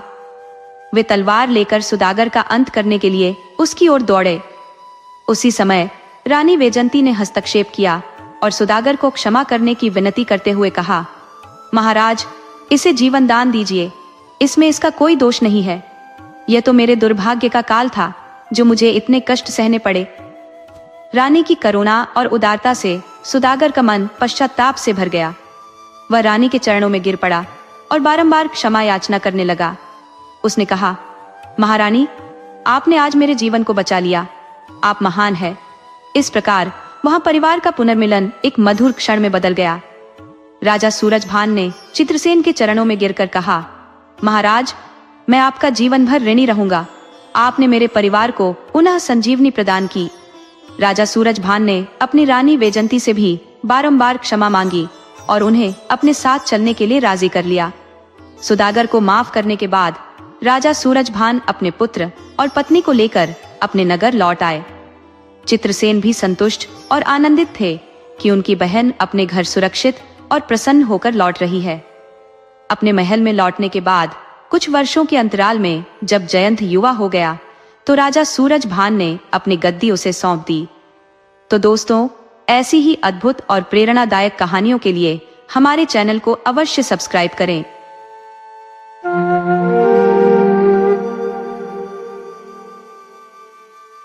किसी समय की बात है, एक नगर में एक युवा रहता था जिसका नाम खैरू था। खैरू के पिता का निधन उसके बाल्यकाल में ही हो गया था और उसकी माता ने ही उसे बड़े संघर्षों से पाल पोस कर बड़ा किया था। खैरू बेहद बुद्धिमान और चतुर युवक था। उसे बचपन से ही पुस्तकें पढ़ने का बहुत शौक था और वह अब तक सैकड़ों किताबें पढ़ चुका था। हालांकि खैरू इतना गरीब था कि वह खुद किताबें नहीं खरीद सकता था, परंतु उसके मामा उसकी इस काम में मदद करते थे। खैरू के मामा उसे किताबें लाकर देते और समय समय पर उसकी सहायता करते रहते थे। खैरू भी एक नेक दिल इंसान था। वह हमेशा दूसरों की मदद के लिए तैयार रहता और हर व्यक्ति से खुशी खुशी मिलता। खैरू की एक अजीब आदत थी कि वह दिन रात सोते जागते, उठते बैठते एक ही सपना देखता था कि वह अपने देश का बादशाह बन गया है। यह वह किसी लालच की वजह से नहीं करता था, बल्कि वह चाहता था कि बादशाह बनकर वह लोगों की भलाई के लिए वर्तमान बादशाह से भी अधिक काम करे और लोगों के दुख दर्द को दूर करे। एक दिन उसने अपने बादशाह बनने के सपने को अपनी माँ को सुनाया। उसकी माँ हंसते हुए बोली, ओ मेरे भोले बेटे, तुम यह सपना क्यों देखते हो? क्या तुम नहीं जानते कि तुम कभी भी बादशाह नहीं बन सकते? माँ की बात सुनकर खैरू बोला, माँ, तुम ऐसी बातें क्यों करती हो? आखिर मैं बादशाह क्यों नहीं बन सकता? मुझ में और बादशाह में फर्क ही क्या है? वह भी मेरी तरह ही एक इंसान है। माँ ने उसे समझाया, बेटा, हम गरीब लोग हैं और गरीबों को बादशाह बनने का कोई अधिकार नहीं है, इसलिए तुम बादशाह नहीं बन सकते। परंतु माँ की बात का खैरू पर कोई असर नहीं पड़ा। वह अब भी बादशाह बनने के सपने देखता रहा और अपने इस सपने के बारे में हर एक जानने वाले को बताता। लोग उसकी बातें सुनकर उसे नादान समझकर मुस्कुरा देते। कुछ समय बाद उसके इस सपने के बारे में पूरे इलाके में चर्चा होने लगी। जहां भी 4 लोग इकट्ठा होते, वे खैरू के इस सपने के बारे में बातें करने लगते। धीरे धीरे इस बात की खबर देश के बादशाह तक भी पहुंच गई। बादशाह ने तुरंत खैरू को अपने दरबार में हाजिर करने का आदेश दिया।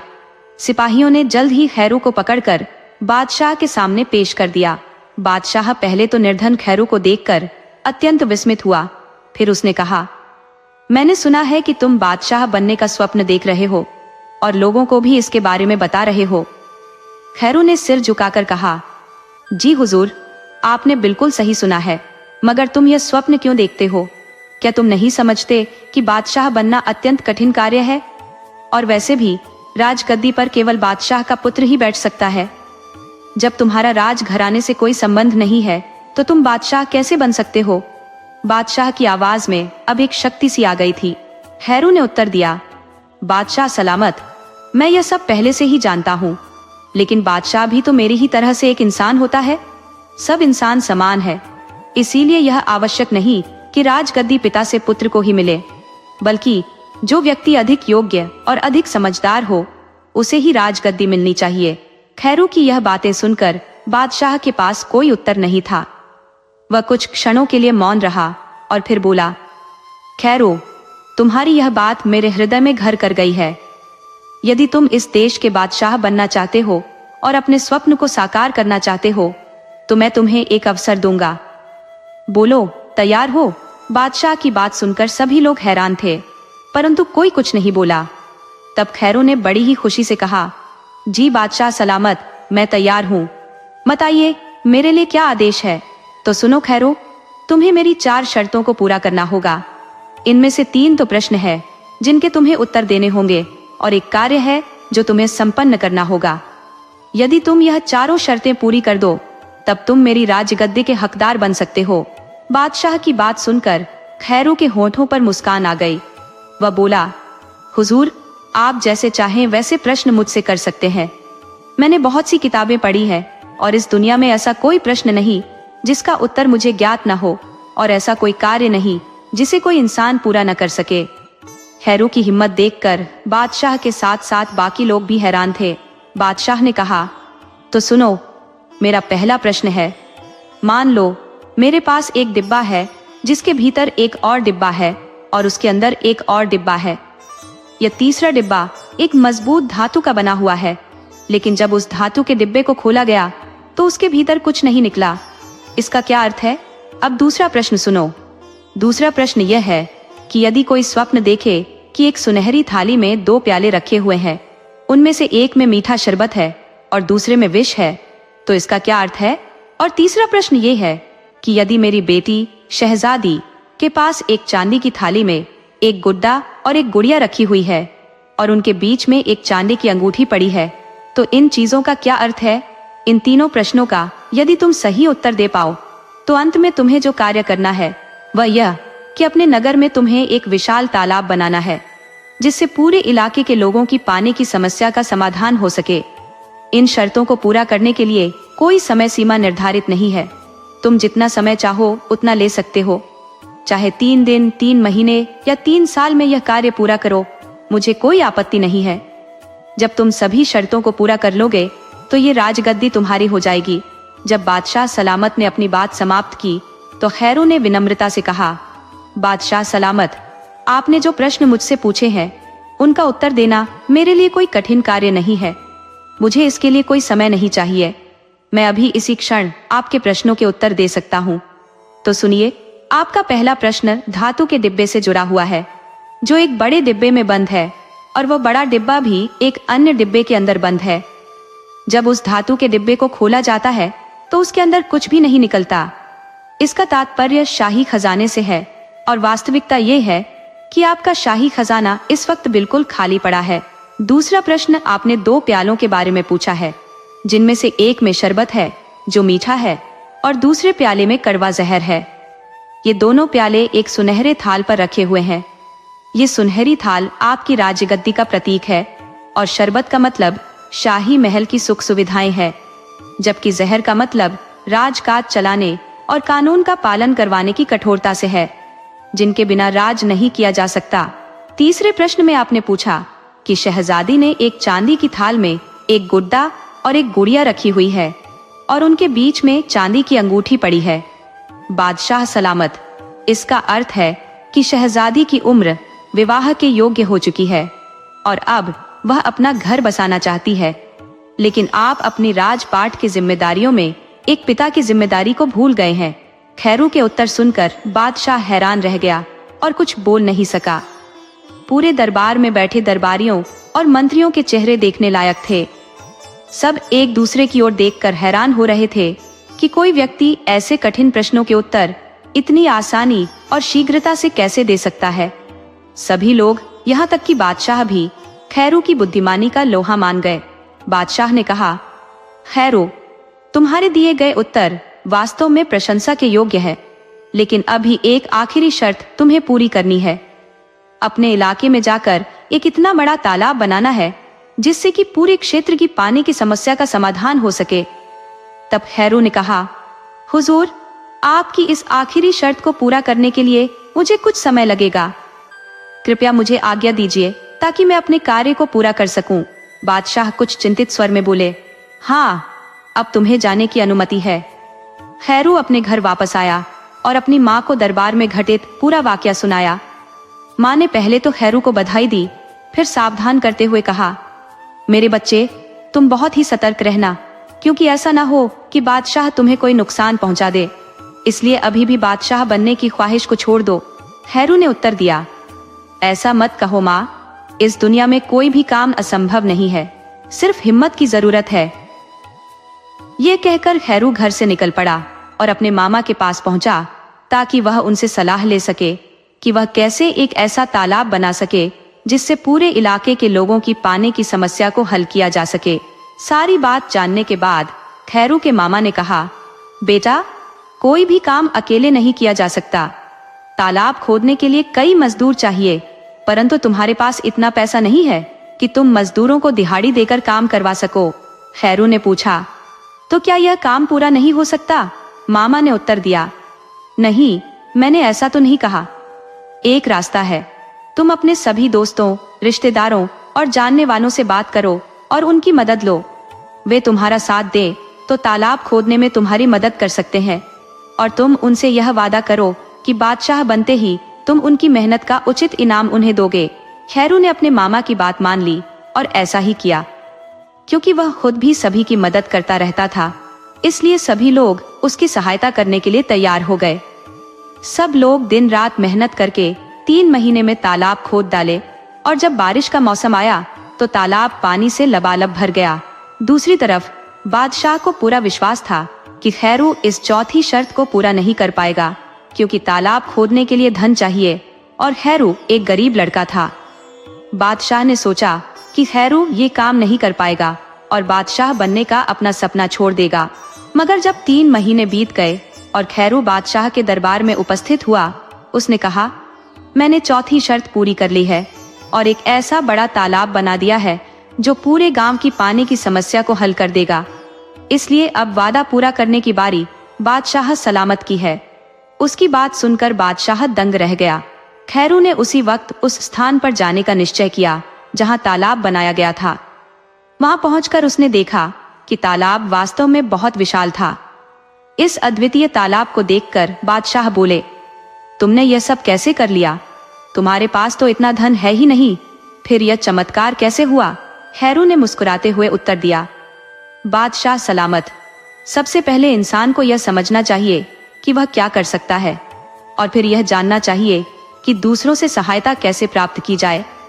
जब सभी मिलजुल कर काम करते हैं तो कार्य सरल हो जाता है। अब बादशाह को यह एहसास हुआ कि खैरू उनकी सोच से भी कहीं अधिक चतुर और समझदार है। उन्होंने खैरू को कम आंका था। अब बादशाह यह सोचने लगे कि किस प्रकार से खैरू से अपनी राजगद्दी बचाई जाए। बादशाह द्वारा खैरू के सामने रखी गई सभी शर्तें खैरू ने पूरी कर दी थी। अब बादशाह मन ही मन खैरू से छुटकारा पाने की योजना बनाने लगे। उन्होंने तय किया कि वे खैरू को इस तरह से मरवा देंगे कि किसी को संदेह न हो। चेहरे पर झूठी मुस्कान लाकर बादशाह बोले, खैरू, तुम न केवल अत्यंत चतुर हो बल्कि बहुत साहसी भी हो। मुझे तुम्हें बादशाह बनाने में अत्यधिक खुशी होगी, लेकिन मैं चाहता हूँ कि तुम्हें बादशाह बनाने से पहले एक शाही दावत दी जाए, जिसमें हम अपने सभी खास मेहमानों को बुलाएंगे। अभी तुम जाओ, हम तुम्हें शीघ्र ही शाही दावत पर बुलाएंगे। 2 दिन के बाद ही शाही दावत का आयोजन कर दिया गया। उस दिन महल मेहमानों से खचाखच भरा हुआ था। खैरू अपने मामा के साथ वहां पहुंचा। हर एक मेहमान को चांदी के गिलास में शरबत परोसा जा रहा था। बादशाह अपनी राजगद्दी पर बैठे थे और उनके पास ही खैरू भी मौजूद था। महल के एक नौकर ने खैरू को भी चांदी के प्याले में शरबत पेश किया। दरअसल बादशाह के हुक्म से उस शरबत में विष मिला हुआ था। जब खैरू ने अपना प्याला हाथ में लिया तो सामने बैठे हुए खैरू के मामा ने उसे आंख का इशारा किया। खैरू को याद आ गया कि आज उसके मामा ने दावत में आने से पहले उससे कहा था, बेटा, होशियार रहना। राजगद्दी ऐसी चीज है जिसे बादशाह यूं ही आसानी से तुम्हें नहीं देगा। वह जरूर ही कुछ न कुछ गड़बड़ कर सकता है। खैरू को अपने मामा की बात याद आ गई। उसने सबकी नजरें बचाकर चालाकी से अपना विष वाला शरबत का प्याला सामने पड़ी मेज पर बादशाह के प्याले से बदल दिया। भाग्यवश बादशाह ने उसकी इस हरकत को देख लिया। इससे पहले कि बादशाह कुछ करता, खैरू फटाफट अपनी जगह से उठा और दावत के सभी मेहमानों को संबोधित करते हुए ऊंची आवाज में कहने लगा, मेरी यह इच्छा है कि आज इस दावत में बादशाह सलामत अपने प्याले से सबसे पहले शरबत का एक घूंट भरे। उसके बाद ही हम सभी लोग अपने अपने शरबत पिएंगे। यह एक अच्छा शगुन होगा। सभी लोग खैरू की इस बात की तारीफ करने लगे। और बादशाह से ऐसा ही करने का अनुरोध करने लगे। बादशाह अपने ही बिछाए हुए जाल में पूरी तरह से फंस चुके थे। उन्हें समझ आ गया कि खैरू की चालाकी और बुद्धिमानी से बचना असंभव है। वे अपनी राजगद्दी से खड़े हुए और कहने लगे, मैं आज अपनी बेटी यानी शहजादी की शादी इस बुद्धिमान और होशियार नौजवान खैरू से करने का ऐलान करता हूँ और उसे ही अपना उत्तराधिकारी घोषित करता हूँ। मेरे बाद इस देश का बादशाह यही बनेगा। सभी लोग खुशी से ताली बजाने लगे। इसके बाद खैरू की शादी शहजादी के साथ कर दी गई और वह एक सुखमय जीवन व्यतीत करने लगा। इस प्रकार खैरू अपने बुद्धिमानी, चालाकी और दृढ़ संकल्प के बल पर एक देश का राजा बन गया।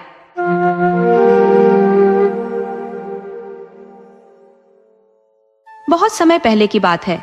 रतनगढ़ नामक राज्य पर राजा पुरुषोत्तम का शासन था। राजा के 3 पुत्र थे, जिनमें से 2 बड़े लड़कों के नाम सूर्यकांत और पृथ्वी थे, जबकि सबसे छोटे बेटे का नाम राजकुमार शक्ति था। राजा के दोनों बड़े बेटे सूर्यकांत और पृथ्वी बेहद अहंकारी और क्रोधित स्वभाव के थे। उन्हें अपने राजकुमार होने पर अत्यधिक गर्व था। दूसरी तरफ राजकुमार शक्ति बहुत ही विनम्र और दयालु स्वभाव का था। वह सभी शस्त्रों को चलाने में निपुण और घुड़सवारी में माहिर था। सुंदर होने के बावजूद भी राजकुमार शक्ति में घमंड का लेश मात्र नहीं था।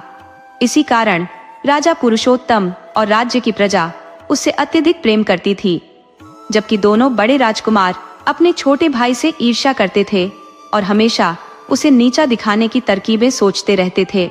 राजा पुरुषोत्तम ने अपने तीनों बेटों को उत्तम शिक्षा और दीक्षा दिलाई। एक दिन अचानक राजा बीमार पड़ गए। राज दरबार के सभी वैद्य और हकीम उनका इलाज करने में जुट गए, लेकिन कोई फायदा नहीं हुआ। राजा की हालत दिन ब दिन बिगड़ती गई। दूसरे राज्यों से भी कई वैद्य और हकीम बुलाए गए, मगर राजा की सेहत में कोई सुधार नहीं हुआ।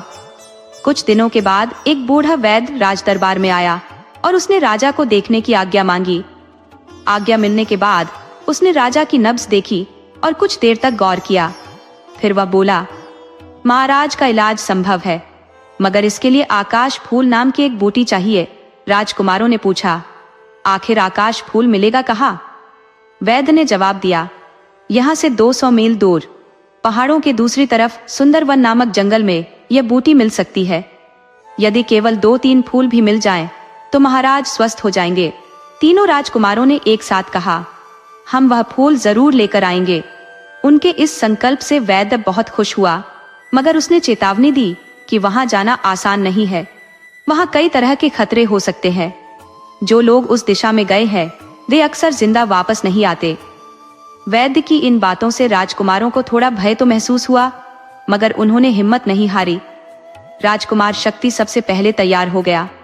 अब उसके दोनों बड़े भाई, जो हर समय उसे नीचा दिखाने की कोशिश में रहते थे, इस वक्त पीछे कैसे रह सकते थे? इसलिए वे भी वहां जाने की तैयारी करने लगे। दोनों बड़े राजकुमार आकाश फूल इसलिए हासिल करना चाहते थे ताकि राजा और प्रजा के बीच उनका सम्मान और अधिक बढ़ सके और साथ ही साथ राजकुमार शक्ति को नीचा दिखा सके। तीनों राजकुमार महाराज से आज्ञा लेकर अपने सफर पर रवाना हो गए। राजकुमार सूर्यकांत और पृथ्वी दोनों बड़े भाई आगे निकल गए, जबकि राजकुमार शक्ति पीछे रह गया। शाम होते होते राजकुमार शक्ति अपने राज्य की सीमा से बाहर निकल चुका था। समय काफी बीत चुका था, इसलिए राजकुमार को भूख भी लगने लगी थी। उसने सोचा कि अंधेरा होने से पहले उसे खाना खा लेना चाहिए। राजकुमार ने अपने घोड़े को एक पेड़ से बांधा और घोड़े को चारा डालने के बाद पानी की तलाश करने लगा। नजदीक ही उसे एक झरना नजर आया। शाम के समय झरने का साफ पानी कल कल करते हुए बह रहा था। झरने के किनारे बैठकर राजकुमार ने मुंह हाथ धोए और फिर वहीं एक साफ सुथरी जगह पर बैठकर खाना खाना शुरू कर दिया। अभी राजकुमार ने खाने का पहला ही निवाला मुंह में रखा था कि उसके कानों में एक बहुत ही कमजोर सी आवाज सुनाई दी, मुझे बहुत भूख लगी है बेटा, मुझे भी रोटी खिला दो। राजकुमार ने पलट कर देखा तो एक बहुत ही बूढ़ा और कमजोर आदमी उसके पीछे खड़ा हुआ था। वह बूढ़ा बहुत ही ललचाए नजरों से खाने की तरफ देख रहा था। पहले तो राजकुमार को इस बात की हैरानी हुई कि इस बेयाबान जंगल में यह बूढ़ा आदमी कहां से आ गया, लेकिन जल्दी ही राजकुमार को उस बूढ़े पर दया आ गई और उसने अपना खाना उस बूढ़ी की तरफ बढ़ाते हुए कहा, यह लो बाबा, मेरा खाना तुम खा लो, शायद तुम्हें मुझसे भी ज्यादा भूख लगी है।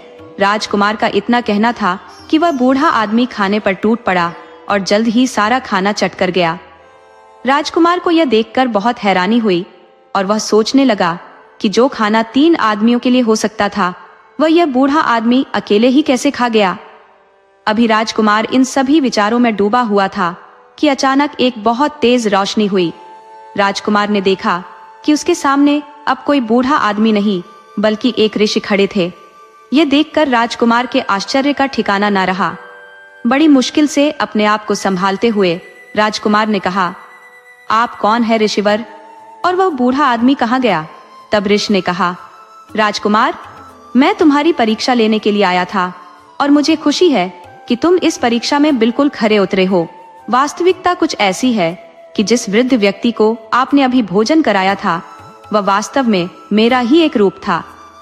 अपने तप और साधना से मैंने ऐसी सिद्धियां प्राप्त की है कि मैं अपना रूप बदल सकता हूँ। राजकुमार बोले, ऋषिवर, आपकी बात मैं अभी भी पूरी तरह से समझ नहीं पा रहा हूँ, कृपया पूरी बात विस्तार से बताएं। ऋषि ने कहा, राजकुमार, मैं योगानंद ऋषि हूँ। मैं आपकी परीक्षा लेने के लिए इस रूप में आया था। आपके आने से पहले भी 2 अन्य राजकुमारों की मैंने परीक्षा ली थी और वे इस परीक्षा में असफल रहे। उन्होंने मुझे एक बूढ़ा आदमी समझकर दुत्कार दिया। भोजन कराने की बात तो दूर, उन्होंने मुझसे ठीक से बात भी नहीं की। इस प्रकार वे दोनों इस परीक्षा में खरे नहीं उतरे। तब राजकुमार ने पूछा, ऋषिवर, आप इस तरह से सबकी परीक्षा क्यों ले रहे हैं। ऋषि ने उत्तर दिया, राजकुमार, इस वन में मेरी एक कुटिया है जहां मैं अपनी पुत्री सुकन्या के साथ रहता हूँ। मेरी बेटी सुकन्या अब विवाह योग्य हो चुकी है और मैं उसके लिए एक अच्छे वर की तलाश में हूँ। मैं चाहता हूँ कि अपनी पुत्री की शादी किसी ऐसे युवक से करूं जो स्वभाव से अत्यंत विनम्र और दयालु हो। मेरा मानना है कि धन दौलत और सुंदरता से अधिक महत्वपूर्ण है एक व्यक्ति का विनम्र और दयालु होना। जिसके मन में विनम्रता और दयालुता की सच्ची दौलत है, वही सच्चा मनुष्य है। इन गुणों के बिना कोई भी मनुष्य पशु के समान है। इसलिए मैं यहाँ से गुजरने वाले प्रत्येक युवक की परीक्षा लेता हूँ। आज तुम मेरी परीक्षा में सफल हुए हो और मैं चाहता हूँ कि तुम मेरी बेटी सुकन्या से विवाह कर लो, लेकिन मैं इस पर कोई दबाव नहीं डालूंगा। तुम चाहो तो मेरे आश्रम चलकर मेरी बेटी सुकन्या से मिल सकते हो और उसके बाद ही अपने निर्णय की घोषणा कर सकते हो। राजकुमार बोले, आप जैसे तपस्वी ऋषि की कन्या अवश्य ही बहुत ही सुयोग्य होगी, लेकिन इस समय मैं एक अत्यंत महत्वपूर्ण कार्य के लिए निकला हूँ।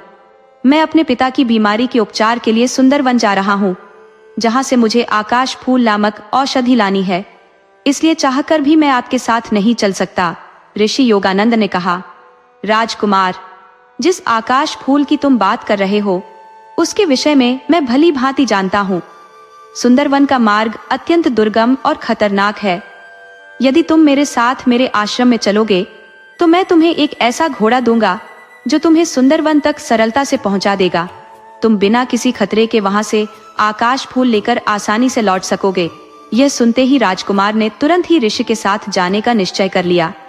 इसके बाद वे दोनों थोड़ी दूरी पर स्थित ऋषि योगानंद के आश्रम में पहुंचे। आश्रम में प्रवेश करते ही जब राजकुमार ने ऋषि योगानंद की पुत्री सुकन्या को देखा तो उसकी अप्रतिम सुंदरता से मंत्रमुग्ध हो गया। ऋषि ने अपनी बेटी से राजकुमार का परिचय करवाया और फिर कहा, बेटी, मेहमान के लिए कुछ खाने का प्रबंध करो। सुकन्या ने तुरंत ही राजकुमार के लिए भोजन तैयार कर दिया। भोजन के पश्चात ऋषि ने कहा, अब क्योंकि तुम अपने पिता के प्राणों की रक्षा के लिए जा रहे हो, इसीलिए मैं तुम्हारा अधिक समय नहीं लूंगा। मैं तुम्हें अपना एक घोड़ा देता हूँ। ये कोई साधारण घोड़ा नहीं है। ये एक छलांग में पर्वतों को लांघ सकता है, बड़ी बड़ी नदियों को पार कर सकता है। जहाँ एक साधारण घोड़ा 1 महीने में पहुंचेगा, ये घोड़ा केवल 1 दिन में पहुंच जाएगा। इसे यूं समझ लो कि यह हवा में उड़ने वाला घोड़ा है। इस पर सवार हो जाओ, ये तुम्हें 2 ही दिन में सुंदरवन तक पहुंचा देगा। ऋषिवर, आपने मेरी इतनी सहायता की, इसके लिए मैं आपका बहुत आभारी हूँ। अपने पिता के प्राणों की रक्षा के बाद मैं अवश्य ही आपके पास आऊंगा। ठीक है राजकुमार शक्ति, मेरा आशीर्वाद तुम्हारे साथ है। इसके बाद राजकुमार शक्ति ने ऋषि योगानंद द्वारा दिए गए अद्वितीय घोड़े पर सवार होकर सुंदरवन की ओर प्रस्थान किया। सचमुच घोड़े की गति ऐसी थी मानो वह हवा से बातें कर रहा हो। बड़े बड़े पर्वतों और नदियों को वह एक ही छलांग में पार कर रहा था। दूसरे ही दिन राजकुमार सुंदरवन पहुंच गया, जहां उसे आकाश फूल नाम की अद्भुत बूटी मिल गई। राजकुमार ने 2 फूल तोड़कर अपने पास रख लिए और वापस घोड़े पर सवार होकर अपने राज्य की ओर चल दिया। 2 दिन के सफर के बाद राजकुमार अपने महल पहुंचा, जहां उसने आकाश फूल नाम की बूटी वैद्य को दी। वैद्य ने बिना देरी किए उन फूलों से औषधि तैयार की और वह औषधि महाराज पुरुषोत्तम को खिलाई। इसका परिणाम ये हुआ कि महाराज की सेहत बहुत तेजी से सुधरने लगी। 3 ही दिन में महाराज पुरुषोत्तम पूर्ण रूप से स्वस्थ हो गए। तब उन्होंने राजकुमार से पूछा कि वह इस कठिन यात्रा को कैसे पूरा कर पाया और यह अद्भुत बूटी कैसे लेकर आया। राजकुमार शक्ति ने अपने सफर की सारी कहानी पिता को बताई कि वह किस तरह से ऋषि के दिए हुए अद्वितीय घोड़े की सहायता से आकाश फूल नाम की इस बूटी को लाया है। साथ ही साथ राजकुमार ने यह भी बताया कि ऋषि योगानंद की एक बहुत ही सुंदर और सुशील बेटी है, जिसका नाम है सुकन्या। राजकुमार शक्ति ऋषि की पुत्री सुकन्या से प्रेम करने लगा और उससे विवाह करना चाहता था। ये सुनते ही राजा ने कहा, बेटा, इससे बेहतर और क्या हो सकता है कि एक तपस्वी और योगी ऋषि की पुत्री हमारे कुल की बहू बने। तुम जल्द ही वहां जाओ और अपनी वधू को पूरे सम्मान के साथ लेकर आओ। राजा की बात सुनकर राजकुमार शक्ति अत्यंत प्रसन्न हुआ और तुरंत ही घोड़े पर सवार होकर ऋषि योगानंद के आश्रम की ओर प्रस्थान किया। उधर राजकुमार के दोनों बड़े भाई भटकते भटकते महल वापस पहुंचे और पिता को बताया कि वे रास्ता भटक गए थे, इस कारण आकाश फूल नहीं ला सके। अपने पिता को स्वस्थ देखकर वे खुश हुए, लेकिन जब उन्हें पता चला कि राजकुमार शक्ति आकाश फूल लेकर आया है जिससे उनके पिता के प्राण बच गए, तो वे उससे और भी ईर्ष्या करने लगे। महाराज पुरुषोत्तम के स्वस्थ होने की खुशी में पूरे राज्य में उत्सव मनाया गया। राजा ने गरीबों के लिए खजाने के दरवाजे खोल दिए। दोनों बड़े राजकुमारों को जब पता चला कि राजकुमार की सहायता जंगल में मिले एक बूढ़े ने की थी, तो वे मन ही मन अफसोस करने लगे। वे सोचने लगे कि काश उन्होंने भी उस बूढ़े के साथ अच्छा व्यवहार किया होता तो आज उनकी भी चारों ओर प्रशंसा हो रही होती। परंतु अब पछताने से कुछ नहीं हो सकता था। मौका हाथ से निकल चुका था। अब उन्हें इस बात का एहसास हो चुका था कि दूसरों के प्रति दयालुता का भाव रखना और दीन दुखियों की सहायता करना ही सच्चे इंसान की पहचान है। कामयाबी उन्हीं लोगों को मिलती है जो नेक दिल और ईमानदार होते हैं। दूसरों को छोटा समझने और घमंड में रहने वाले लोग कभी सफल नहीं हो पाते। दोनों राजकुमारों ने निश्चय किया कि वे भी अब अपने घमंडी स्वभाव को छोड़कर अपनी प्रजा की सेवा करेंगे। दूसरी ओर राजकुमार शक्ति घोड़े पर सवार होकर ऋषि योगानंद के आश्रम पहुंचा और अपने पिता के स्वस्थ होने की खबर दी। साथ ही यह भी बताया कि वह सुकन्या से विवाह करना चाहता है और उसके पिता भी इस विवाह के लिए तैयार है। ऋषि योगानंद ने बिना देरी किए अपने आश्रम में ही दोनों का विवाह करवा दिया। अपनी बेटी को विदा करते समय ऋषि ने राजकुमार से कहा, राजकुमार शक्ति, मेरी बिटिया आज से तुम्हारी धर्मपत्नी हुई और ये घोड़ा मैं तुम्हें उपहार स्वरूप दे रहा हूँ। मुझे पूरी उम्मीद है कि तुम अपने आने वाले जीवन में भी इसी तरह से दीन दुखियों की सहायता करोगे और अपनी प्रजा की सेवा करोगे। ऋषि का आशीर्वाद लेकर राजकुमार सुकन्या के साथ घोड़े पर सवार हुआ और महल की ओर चल पड़ा। राजमहल पहुंचने पर दोनों का भव्य स्वागत किया गया। सभी लोग इस विवाह से अत्यंत खुश थे और वे एक सुखमय जीवन बिताने लगे।